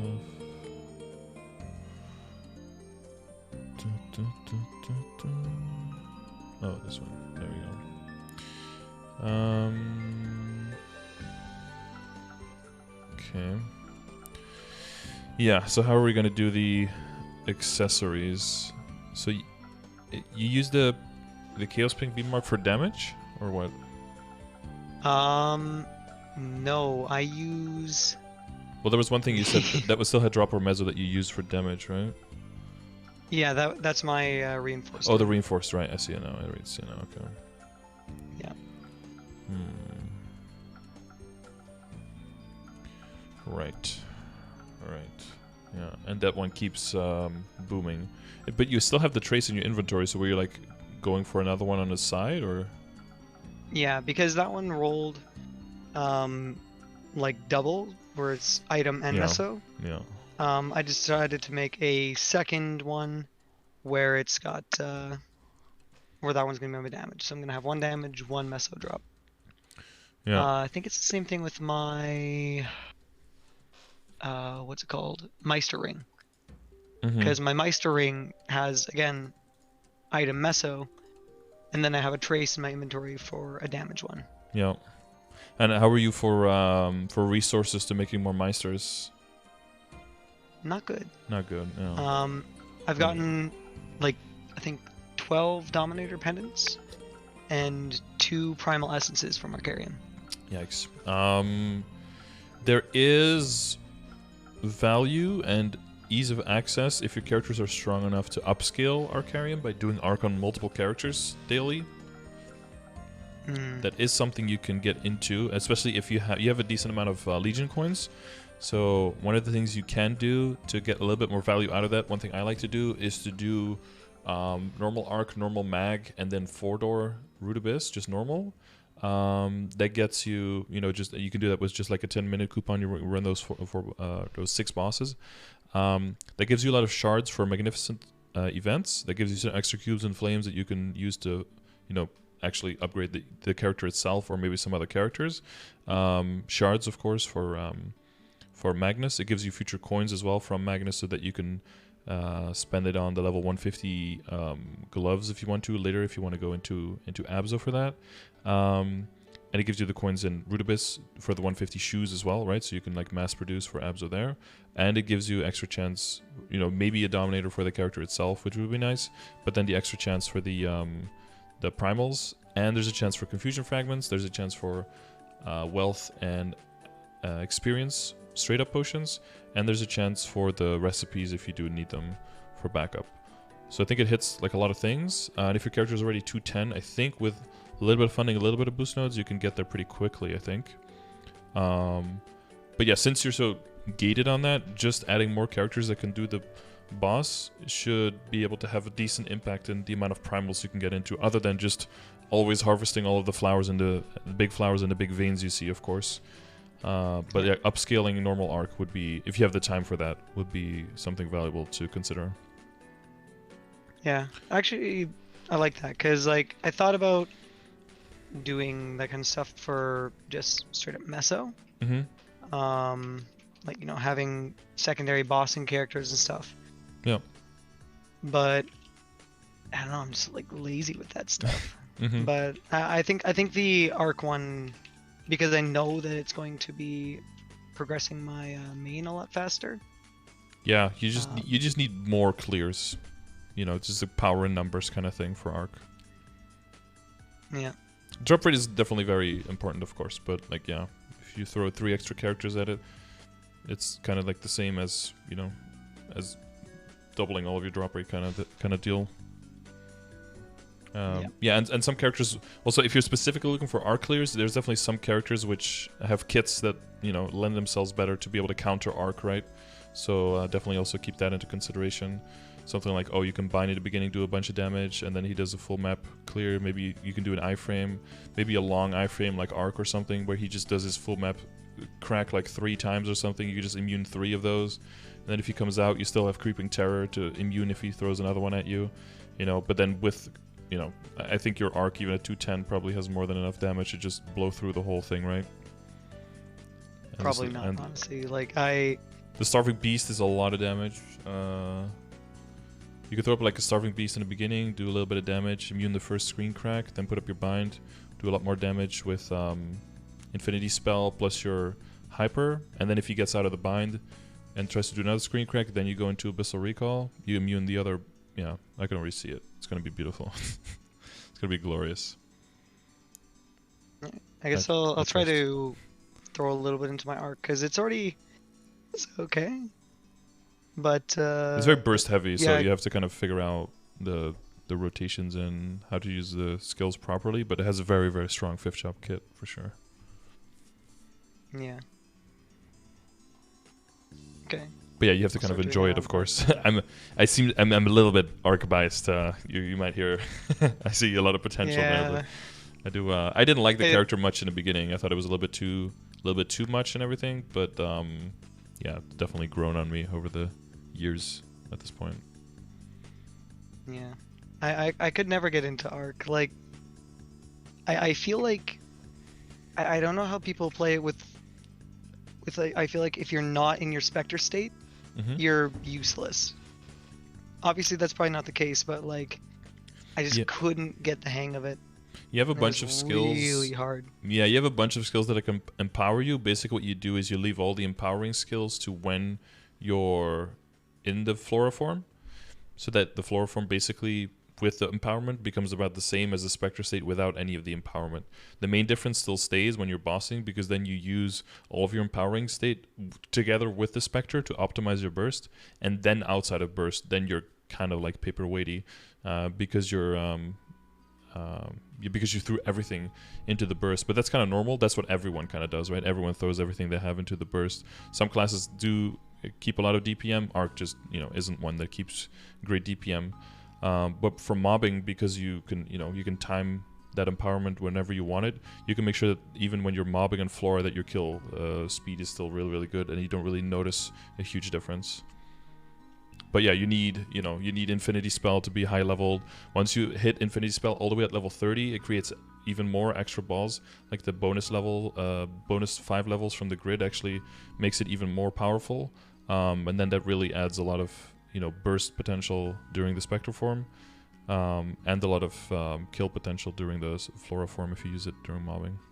But yeah, it takes a while to come online. You need those orbs that don't have great range. You need those to start doing a lot of damage so they can do extra kill. It's kind of like with Magic Debris, kind of like with the I keep forgetting for Angelic Busters what they're called, but it's like the bats, it's like the Assassin's Marks, right? Like once those things start killing, that's when you really start coming online. But before that, you're just, you know, you're more used to, or more victim to, how big are your source skills, and that's not, you know, as easy for everyone to get to that point. Yeah, Are arcs trinodes really hard to get? Not really. There's a bunch of them that are bundled. So like Creeping Terror and the Hyper Skill and the no, not the Bind, but like those two are like bundled together. There's a few skills that are bundled together, so it's decently easy to get. But it's kind of like the awkward situation where you want you almost want to boost everything, but not exactly everything. So you end up like boosting the most important skills twice and then one skill only once, because if you want to boost that one twice, you have to get another extra boost node that you only use one skill of, which is kind of wasteful. So usually you go for one, either the dashing skill or the Scarlet Drive to only boost it once, because those are mainly used for mobility. So those by themselves don't have the biggest impact on your damage. I like to go for the Scarlet Drive one because of my ping. I can't animation cancel that well. You probably with your 500 ping aren't going to be doing that either, because it's like risky, because you can end up moving if you don't weave it properly and then move into damage or lose a lot of DPS. And prefer to have the damage on the dashing skill, because then you can, you know, while you're moving through the map, you're also hitting very hard and just killing everything on your way there. And that's the thing that Arc has that I think is very useful, that you can move while you kill and you don't have to choose between the two. Yeah. So you know on Arc you have that like skill that's kind of like diagonal up jump, right? Yeah, that's the one I'm talking about. And Unstoppable Okay. Impulse, yeah. Just out of curiosity, like when you use that, how many times can you like jump with it? You can use it twice, and there can be a little bit of time in between. So if you use it quick, and you could use it diagonally up and diagonally down, and you could also, if you weave it properly, you can also use it in place, but I don't think anyone does that. So what you could do is you could do diagonal dash through something, and then use one of the other skills to like continue the movement. You know, like one of those endless horror or whatever those, you know, whatever edgy name those skills have when you're in Spectre form. And then if you do that quick enough, you could dash down again after that to kind of make like an arch kind of through the map. Okay. Yeah, that's possible. Or a dash. Sometimes you can also like up jump, do a flash jump, and then jump again. If you're like fast enough, you can kind of weave them together.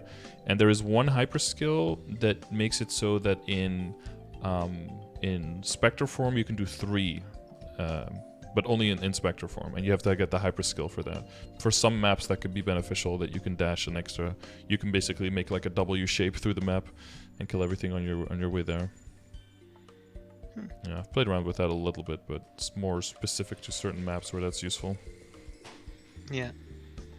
It can be useful for, you know, staying up in the air for, you know, for Dragon or something like that, you know. But a lot of times you hit ceilings of maps.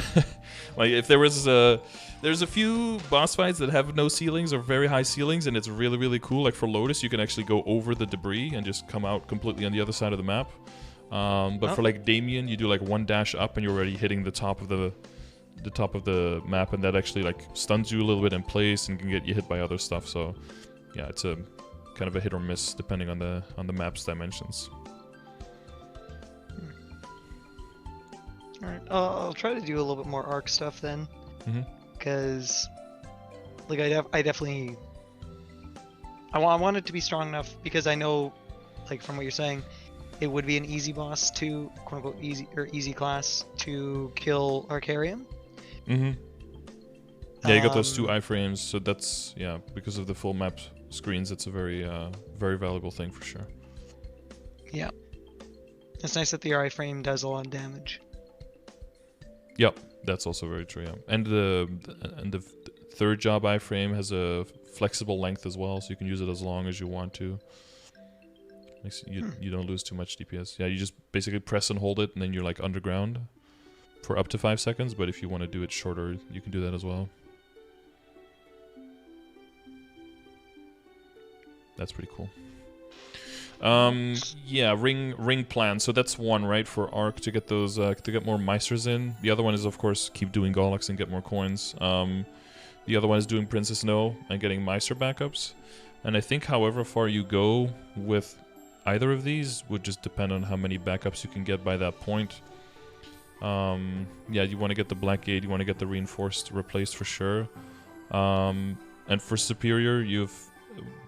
Yeah, for Superior you want to get another High Meister or kind of treasure and then transfer hammer over, right? Yeah. Because I'm How worth it do you think it is for me to get like Kana's treasure to replace my solid? Because I have a 20-star solid.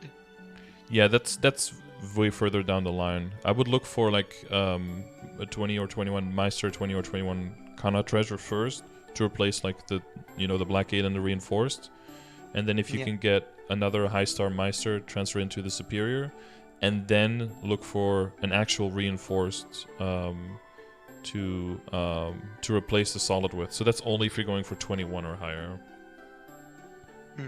Because 20 solid is still pretty solid, pun intended. But like it's definitely quite a bit better once you get to 21 and everything. But 20 solid ring is definitely by no means a bad ring. Like it's almost 50 weapon attack and 80 stat. Like if you compare it to your Superior, it's way better now, right? Yeah. There's still a lot of Just because I get so much attack from the Star Force. Mm-hmm. For sure. It's like so an extra 250k range. Yeah, it's really good. Yeah. Yeah, so that would be after that. When it comes to your earrings are at 21 already, yeah, and then the other thing that was your tattoo, right? Was everything else is already 22? Are you going for the eye? Are you using this one? Are you planning to switch to the monocle or? Yeah, so I've been waiting for Papulatus Mark forever. Yep, and probably will. We'll wait some more, yeah. Yeah. It sucks. I'm thinking about for my remaining compensation for my flames. Words are hard. I'm thinking about like waiting until the very end, see if I can get Papulatus Mark. If I can, cool. If I can't, throw them on something. Yeah. Yeah.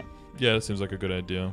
Maybe even some on a monocle and maybe on a tattoo to get like a little bit better. Because even though Berserk and Eye Patch are out there and Papulatus Mark is out there, it's so difficult to depend on those. Yeah, it's not reliable in any way. Nope, definitely not. No. Because my tattoo has like 20 int and 4 magic attack, and that's obviously not great, but it's something. Yeah. I do need another monocle. Yeah. You gonna stump on the narrows or? Yeah, because CPQ is like hard to find people sometimes. You can always check in my chat if you're playing. I don't know what time zones you're usually around, what time you're playing, but typically there's always a few people who need to do CPQ, but they're in the same position where it's like not reliable to find people. But typically, if one person in chat says like, "Hey, I'm looking for CPQ," and I just call it out, they usually find a party very quickly. Because there's always a few people who are like, "Ugh, I don't want to do it," but if people are already going, yeah, fuck it, I'll go join, kind of thing. Yeah. Look, Fanboy Nate is recruiting too for CPQ right now. Beautiful. But the thing, yeah, for the tattoo and for the monocle though, you can aim like around the same tier or even a little bit higher than what you go for on the Gollux equips, right? Because they're 160 versus 150.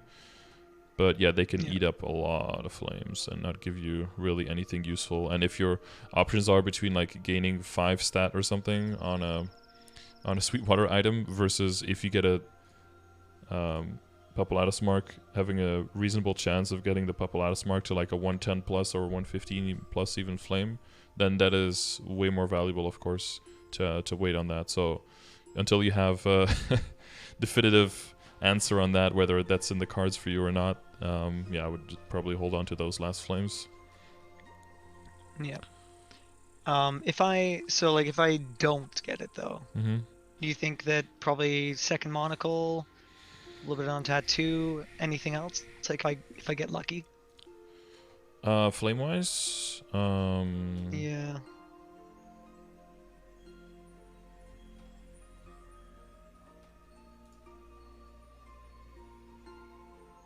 I think all the essentials already a lot higher, right? Well, would you go higher? Would you get a second monocle, or would you just work on your existing monocle and then just re-roll your Zakumai for drop instead, or for Mezzo instead? Actually, that's a good point. Because as it stands right now, I don't need the meso line on my monocle. Because, like, I don't use a meso face, eye, or earring. I use item drop. I see. And I hit cap meso. Mm-hmm.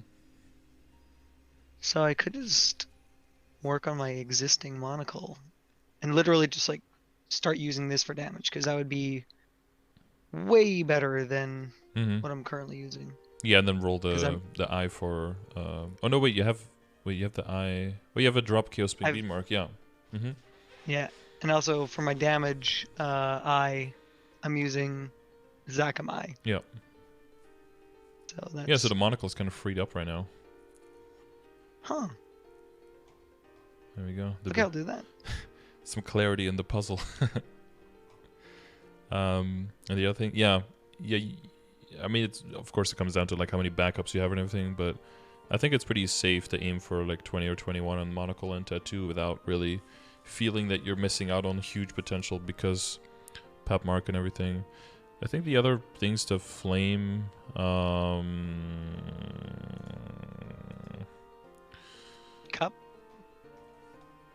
I'm just scrolling up. Cup E. Like a 90-ish flame score. Yeah. I think 91. Yeah, around 90. Yeah, it's 91. Yeah, because everything else, other than that, would be like the pendant or something, you know. But like the rate of return on those is so horrible, so probably would be the cup, yeah. Because I can see any other, definitely no obvious ones or no other like reasonable candidates. Because it's not like you can go for another pendant or something. That's already a really solid one. Yeah. Currently, my worst one, I think, is my belt. It's got a 28 flame. Didn't it have three all set with 12 insects? Did I not update that? That's better than the pendant, I think, right? Pendant has 4. So 12 over 1 all stat. Oh yeah, actually my belt is 39 now. I didn't update that. Yep. Yeah, and then that's slightly better than your earrings, but then so probably be pendant and then earrings right after that, and then the belt after that. But if you don't get it, you want to get higher on the tattoo and the monocle first. You want to roll probably for like 40 plus at least there. That can, you know, even if you only, let's say that you roll 36 or something on the tattoo and the monocle, it'll still be better to roll over 36 on those two than to go to the superior stuff because of the tier difference, because of the 160 versus 150. So even then, they wouldn't really come into play. So you have like 100 Eternals for each of those.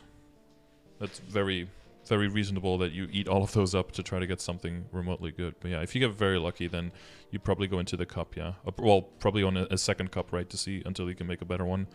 And then swap it out, depending on how many you have left. Yeah, that's what I do. I always have a second cup just as like a flame dump. Exactly. Yeah. See if I can get lucky. Exactly. Sounds good. But yeah, Star Force wise, it's just gonna be the accessories, hard accessories. So mass galaxing, mass CPQing. Are you following like the long term path? Did you make a dreadnought or no? A dreadnought? Oh. What's that? That's the level 3 upgraded boat? Oh no. Okay. I don't even know how to upgrade my boat. Yeah, so if you check my Commercy command, I have like two main things there. So if someone is going for like the short-term approach where you're just trying to get your accessories, like maybe just the 3 and then get out, then it makes sense to just do like the like 1 Rosa and then the rest Luna or something. That's probably what you've been doing. Yeah. For the Daenerys. Is there much of a difference between like the vessels? Yeah. So 2, no. 2 is basically, like, the sailboat is basically the same as the first one. You just get, like, a skill with 100 weapon and magic attacks, like Big Whoop. Doesn't do anything. But the third one has 120 energy versus 100, and you can take 6 items with you instead of 4. And that's where the real dinero start coming in. And because you have 120 energy, you can just spam 10 dolces, which are like 30 seconds each, and be done with your dailies way faster too. So when it comes to like time spent versus dineros earned, it goes up insanely once you hit the Dreadnought level 3 boat. And that is the... I really wish I would have known about that. Yeah, for the long-term approach, if you're trying to go for like 20, 21 star accessories with how many backups you need and everything, and that also makes you more... It puts you more into the position where you can just kind of like not have to safeguard because you have so many dineros on backup, versus, you know, in the beginning, like, I have a decent amount of backup, I don't have to safeguard, but then if you get unlucky, then you start having the safeguard, and safeguarding level 160 gear gets pretty damn expensive. Yeah, so what you do is you take the furthest voyages you can. Those have the highest efficiency of energy to experience. So what you do is... probably now, if you open up your vessel, have you done this before? Maybe not, actually. If you open up your equipment inventory... I have it open right now. Yeah, so you can see your boat is probably level 10, right? Yep. And you can see a little green arrow. So don't press the arrow yet. What you can do is use your energy first, and then when you upgrade, you get a new boat. And then you get full energy again on the new boat. So you can like double dip on the day that you upgrade from 1 to 2 and from level 2 to level 3. And level 3 will be the Dreadnought. So you just use your energy on the furthest voyages you have for... Well, so now you just want to get mass dineros, right? So you do your do your normal thing with your current energy, and then do the rank up. I think it's 200 dineros for the first rank up, and then the last one I think is 500. So this is the main reason why people don't do this if you're just trying to get the accessories and get out, because the upgrade cost themselves is already pretty much the cost of the 3 accessories. And then you get level 2 boat, and then you start doing the furthest voyage you can. So you'll do, what is it, Lith Harbor 3 times, and then I think you can do 1 Dolce for 100 energy, and then you keep doing that until you reach level 10 on the sailboat, and then again on that day finish up your energy bar, and then upgrade to the Dreadnought, and then once you have the Dreadnought, you just spam Dolces, and then you're just gonna start swimming in dineros. But yeah, there's a huge build-up. That's why a lot of people kind of don't do it, because either they don't think they're ever going to get that far where it's going to be relevant, or they just think it's too complicated or something. But in the long term, it gets you so many more dineros if you stick with one character for very long. Yeah. So that should start... Okay, I'm going to start doing that, because I never knew that was a thing. Mm-hmm. Yeah, it takes some investment, but the Dreadnought is really, really solid. Very worth. Yeah, I did all the maths a while ago. Like long term, like especially if you want to get like 22s. Yep. Yeah, you'd need... It's very worth it. Yes, exactly. Yeah, 48 dineros per day for solo voyages just for the Dreadnought, and it's like 7 minutes or something. So with... Disgusting. Yeah, with CPQ and that together, you get like around 60 dineros a day. So it's just, yeah, it's beautiful. But yeah, no bosses, so no chance. Like, no bosses, so you have a lower chance of the iridescent scales and the treasure maps. But like, how often do you get those anyway? Yeah. Although I have gotten 2 so far already on the Adele, but this is ridiculously lucky. I got Sweetwater Gloves and 2 maps so far in like less than 2 weeks of solo voyages on the Adele. Wait, what are treasure maps? What are those? Oh, you never seen those? Yeah. No, treasure maps are just a random drop, and iridescent scales can drop from bosses. Treasure maps, I think, give 30 dineros, and you can use them as one item in your voyage, and the iridescent scales give you 50 dineros. But they're very, yeah. Very rare, I assume, yeah. Yeah, very rare. I think I've probably seen like 10 to 15 treasure maps in total, and I have 4 characters that gotten in total each over 5,000 dineros, and then I'm working on my 5th character, so that's a lot of voyages combined. Yeah. Okay, so yeah, alright. So glad that we added that little extra bit there at the end, because that's gonna fast track your dinero bank. Well, first it's gonna dip into them, but once you get the Dreadnought, that's gonna make up, because yeah, at 50 a day, that means even after 10 days already, your whole upgrade is earned back, and then you can start major profiting. Yeah. So hopefully more primals with more normal arcs. And... yeah, that's the main thing, right? for the rings, right? That's where you can make the biggest gains. And then the last thing I guess I will say is that there is like a lot of rumors and information stuff floating around about a possible cube sale. I don't know if there's too much for you to work on for that though, because I think your potentials are very on point, right? Yeah, it's mostly like 2.5 lines, where it's like 2 lines of int and a line of all stat or something. Yeah, exactly. Your weapon would be So like the one there- thing that would be, but that's so big of a project that you don't want to take all the funds away from a possible 5 to 15 and within weeks after that. Yeah. Yeah, there's a few rings, but like you don't want to go too hard on like the Superior Gollux ring because you're going to be transfer hammering over that anyway, so then you have to redo it. So it doesn't make much sense to go too hard on that. Yeah. Everything's 2.5, pretty much. Belt, yeah, I wouldn't go. Yeah, no, I would just save it all for 5 to 15. Yeah. My Sierra top and bottom I could work on because they're both only 24. But they're so expensive to actually get 3-line on. Yeah, I think you want a 3-line on like all of your accessories first before you even start considering CRA. Yeah. Accessories have so many fewer junk lines that just, takes a long time. I think I never even got to them on my DA. Like my DA has 12 and 12 as well, with HP on both of those, and I think on my hat as well, or like with 1 line of strength or something like that. But all the other items have to get 3-line first. Almost even your WSE, I would argue, before you start going super hard on the CRA stuff. If you stumble into 2.5, that's great, but yeah, before pushing to 3 there, all the other stuff is cheaper. Yeah, by quite a bit. Yeah, if you throw it into a calculator, it's kind of scary for the top and the hat how horrible it is. Yeah. I'm not really going to touch my hat at all because it's going to be changed out anyways. So yeah, exactly, yeah. Well, that's one other thing to consider, right, is, and we didn't touch on that at all, but is like the arcane. I assume that you're going hard on the shops and trying to switch into 17-star arcane, right? yeah.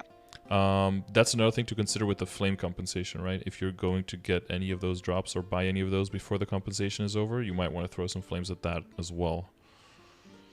I think the only way I'm going to get anything is if I get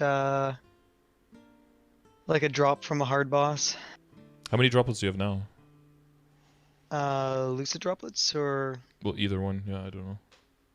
So for Stone Origin, I have 71. Butterfly stone droplets, like the ones you get from Lucid, I have 42. But for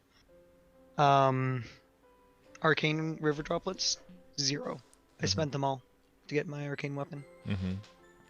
Wait, if you have 71 stone, like the current shop has 50 droplets in it, so that will already be enough to buy a shoulder from Will if you get enough will clears.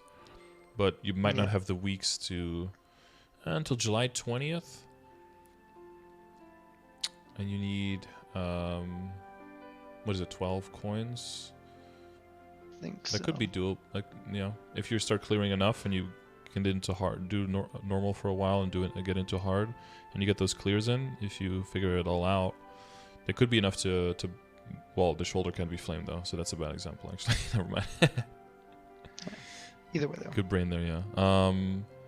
The shop, it could be enough, because if you, there's 50 river droplets in the current shop, and then there is a total of 100 in Neo. So if you can get to all of those before the end, that's 150. Or even if you don't get to all of them, that will be enough for at least one item that could be flamed. And you can get like a glove, cape, or shoe that you can make. Because Neo has 2 shops. I could get the hat for the fashion story. You could get a hat for the fashion story, but typically people switch back to the, well, yeah, to transpose, right? Well, that's the other thing I wanted to mention, is that it could be a good idea also for 5 to 15 to go for the CRA hat, or for a CRA hat, to try to get at least up to 21 as well, because then once you go 5 set arcane, then you want to move back into CRA. Yeah, that's actually something I could do, is like... Or pre-flame a CRA. One right now. Yeah, that's what I did on my arc as well, yeah, pre-flame a CRA. Ended up needing a little bit more than I wanted, but yeah. And if you compare that to the possible gains of like 5 or 6 or maybe 10 stats on the eye patch, not eye patch, but like on the monocle or the tattoo, then that could be a better option. Yeah. But yeah, keep an eye out for the yeah, keep an eye out for the pat mark, of course. Yeah, I'm probably gonna hold on to the remainder of my flames until like last minute, because if I get that pat mark. Yeah, no, for sure. But yeah, keep all these options in mind, right? Possible arcane, possible CRA hat, possible pat mark, and otherwise the 160 accessories, etc. Yeah. Okay. I think that's pretty good. Yeah. Don't know if there's anything you feel that we missed or skipped over. I assume you're working on the Monster Parker 7-day? You working on that? Uh-oh. You're not? Yeah, no, not really. Okay. Something you just don't want to? You don't have to, of course. I feel like I know I should. But yeah, it's the case of do I want to? Yeah, that's good. Well, we talked about, like, just because the game kind of forces you to doesn't mean you have to, so... Yeah. Keep the power, What okay? does it give you? It gives you, like, some IED, right? Yeah, it's 10 IED on all days of the week. And since IED is pretty, scarce resource across the game, and it goes at the expense of almost nothing on a medal, like there's nothing else really that you can get there. Like if you could get a 3 all stat for 10 IED, you'd make that trade like 100 times, right? Yeah. But yeah, it's time gated, so it's something just that you can work on. But again, like if you don't feel like doing it, then by all means don't do it. Don't go too sweaty. But if you feel like you have plenty of time and days and you're not really participating in any events, but you're still online, it's a thing to keep in the back of your mind, I guess. Yeah, I'll try to be more active about it, just because I still need to do Monster Park so I can do I can get the like green potions and blue potions. Exactly. Yeah. All the good. Yes. For sure. Yeah. One thing that could also be worth, last thing I'll mention, is for the hyperstats. You're at the point now where you have so many hyperstats, it could be worth to just completely reset the attack power and the int and throw those into, if you needed IED, but otherwise into extra boss damage and damage. Since we did talk about like your boss damage being a little bit on the lower end, because you still get 4% boss damage per level. And if you do reset all of the points from attack power and intellect, that does add up to quite some boss damage at this point. You can probably get 2 levels out of that, so it'd be like 8%. That could be something that's actually worth doing. That's a really good idea. Because yeah, I currently have like 9 ints just because like I don't even really know why. Yeah, well, because the other things are so expensive. Well, I know why, because like if you're at level 243, you can't level anything up, so you level int, and then at 244 you can't level anything, and at 245 you can't level anything, so you level int. But then if you add all those levels together, then now suddenly you can level boss damage, you can level other stuff. So it just organically grows like that. It's pretty normal. It's not like a mistake or anything. It just happens.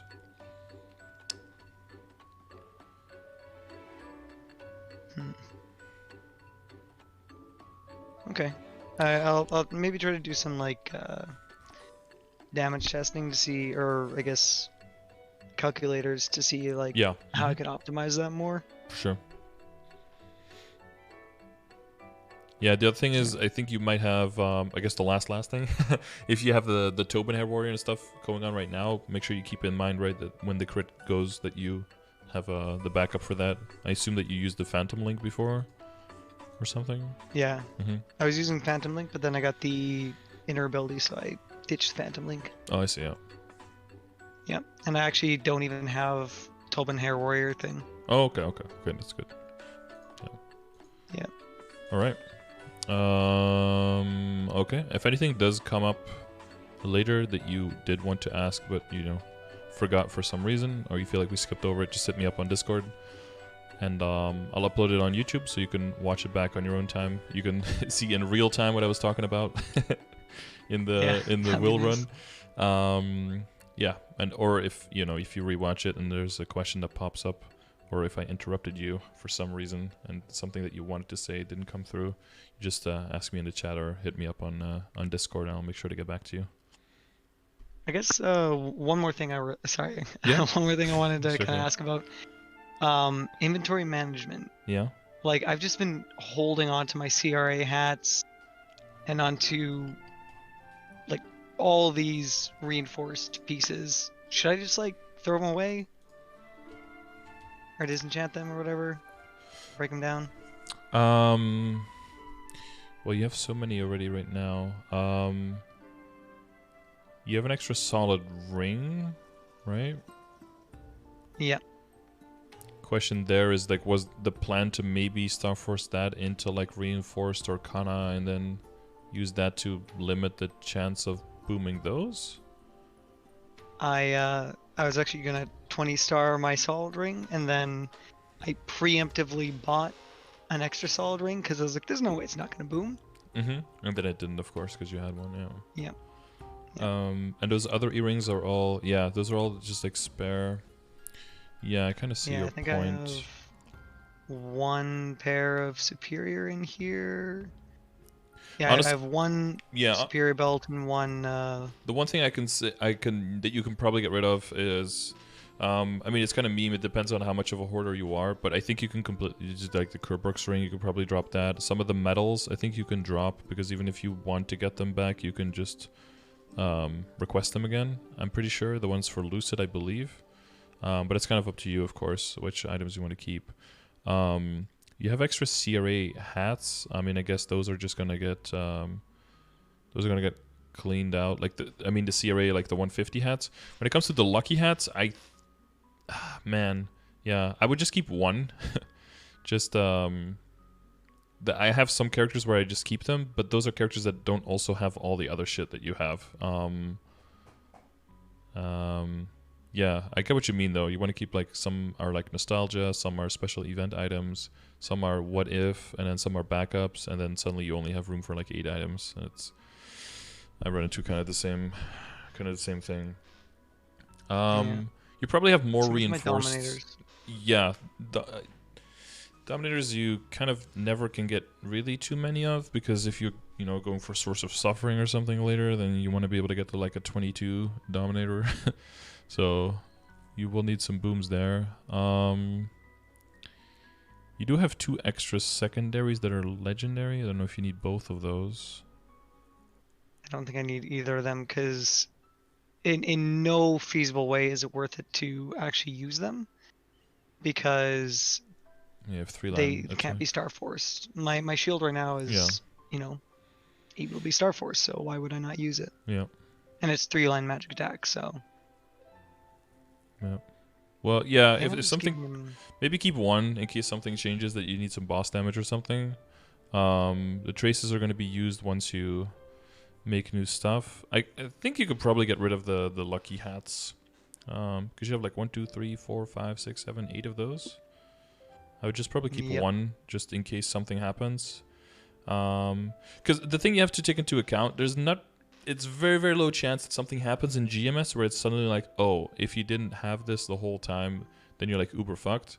But when it happens, it is bad. But, like with the, potential badges and all that kind of stuff, like when it happens, it's pretty rough.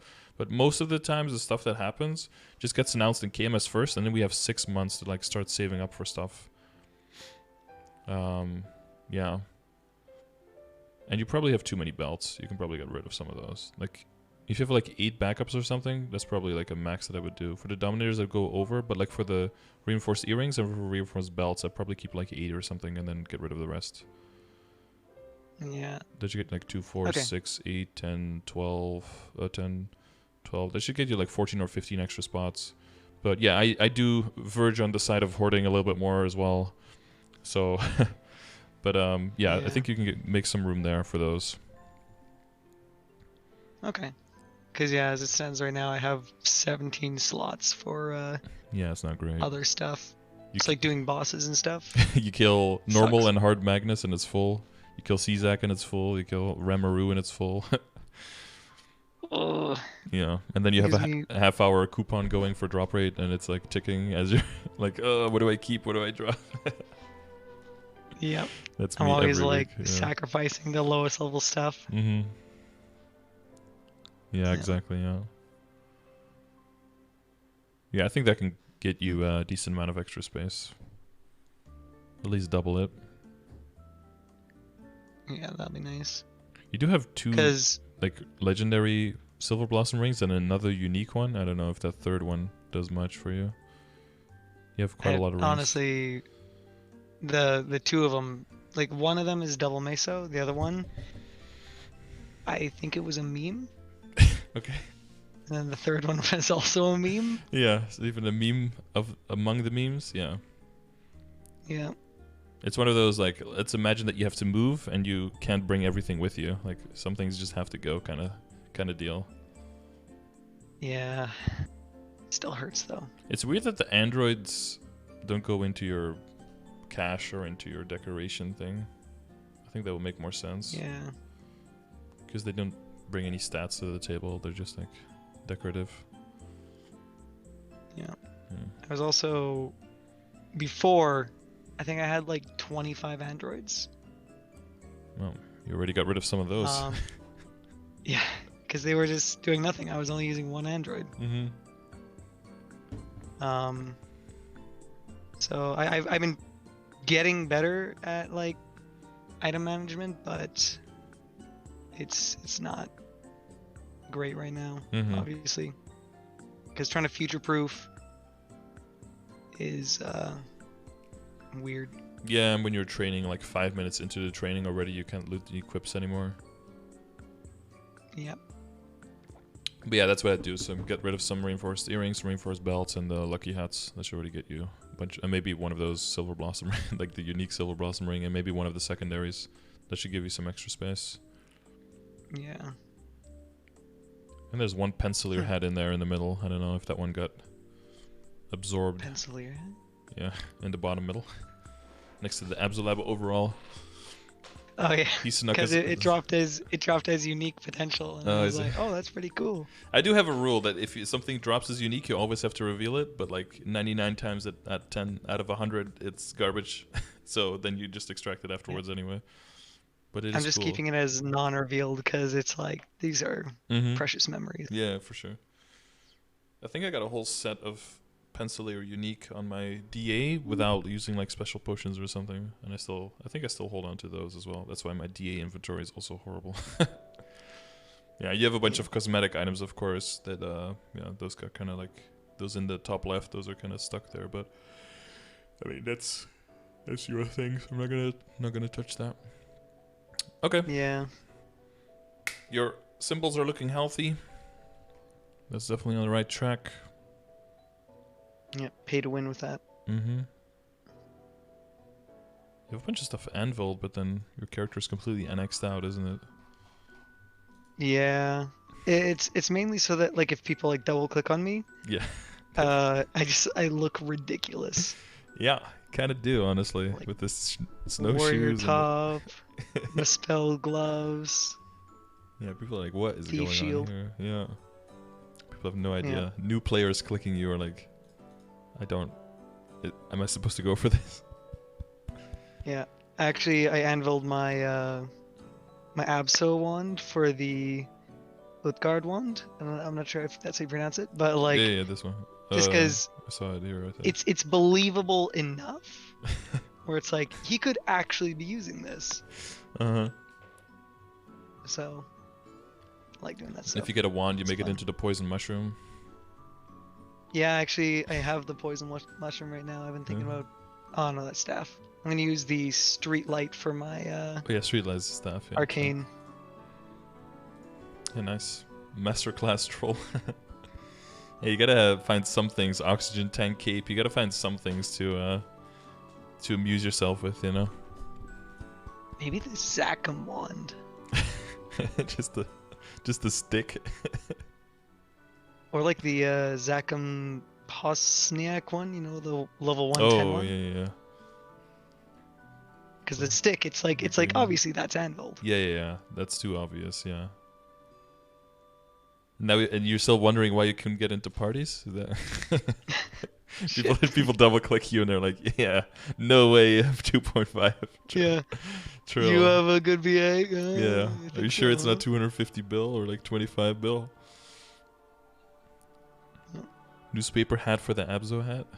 Yeah, that one would be a little bit too obvious as well. Like, I think the oxygen Yeah. tank, if people know, people just don't know what it is, so they don't know if it's maybe really good. But the newspaper hat, I Yeah. think most people know that it's just a. Actually, on my old CRA hat before I transferred it over, it was a newspaper hat. Mm-hmm. Just because it not only did it looks good on its own. So like if I take off my hat, it looks freaking sick. Mm-hmm. I don't know. It's kind of nostalgic too, because I remember like Back in the day. being a 10-year-old kid playing the game and seeing a newspaper hat, and you just are like, what? What is that? That's insane. Combined with the newspaper sword. Yeah. The bathrobe or the sauna robe or whatever. A long time ago, yeah. That's good stuff. Yeah, I remember people going for those items to be like the Pico Pico hammer or the red whip to be faster in the free market, so you get to the shops faster, like min-maxing your movement speed in FM. There's some advanced merchant tactics. 300 IQ. Yeah, way ahead of our time there, min-maxing on the speed. Okay, I think we're around the 2.5 hour mark, so we're probably good. I'm sorry, man. It's okay. We spent a lot of time with the will stuff and all that. But yeah, I hope you can get the normal will down pretty soon and start clearing, and then you can start feeling a steady income of those items, and then you just waltz into arcane when we get it. And yeah, your ID seems fine. So as long as the legion grows, you can go crazy on the emblem. Yeah, Later on. hopefully I can get 8K by the end of this event or something. Mm-hmm. Yeah, 8. That would be a lot, but like with the terror burns for Neo after that, you will probably get pretty close. Yeah. Yeah. All right. So now All right. I will say it again. If anything comes up, hit me up on Discord or in the chat, and I'll upload it on YouTube, Thank and you you. can double check there. And I will wish you a good day and best of luck. All right. You as well. Okay. Thank you so much again. Yes. See you around. See ya. Bye bye. All right. Okay, that was quite long, but we got everything done, and we went a little bit more in depth in some things than some people may have gathered. But I think we covered pretty much everything quite well. Already very good stuff. Very good, strong character. Yeah, it's quite surprising that he has 2.3 trill with this kind of gear. That can be a little bit depressing, yeah. Especially if you use like the BA as your metric of like, am I strong or not? Then that can be kind of depressing. I think a good thing that you can do with your teammates as well is to kind of just do a BA in the run itself and then compare it to your teammates, just to get it like a feel of where you rank. Because you're already also hitting the golems, and killing golems quickly is also very useful for the rank. And Evan are just DPS. Evan is a DPS. Well, if they're DPS, then that's kind of depressing that a 251 with gear this good and with everything maxed and stuff. Unless you guys mean DPM. But yeah, to just like compare to other people, see how much you bring to the table in the different stages of a game. That can give you a different, not to like dick measure too much, but that can give you a little bit of a better measuring tool to see like how much are you really helping the party, right? Because like for the party for my hero, in the beginning I was like the biggest burster, but I don't really play the character, so other people surpassed me for bursting in phase 3. But now because of the changes of enraged mode, I know that for phase 1 when we did the measuring for the DPS there, or just like the battle analysis there, I know that I still do a decent amount of damage to the golems as well that spawn directly very close to the dragon, so I can help pick those up soon. So I know that I have extra value in the party there as well. But then for phase 2 and phase 3, I don't do the carrying, which is also fine with me. But just so you know that just because your BA isn't like amazing, that doesn't mean that you're not bringing a whole bunch of stuff to the table.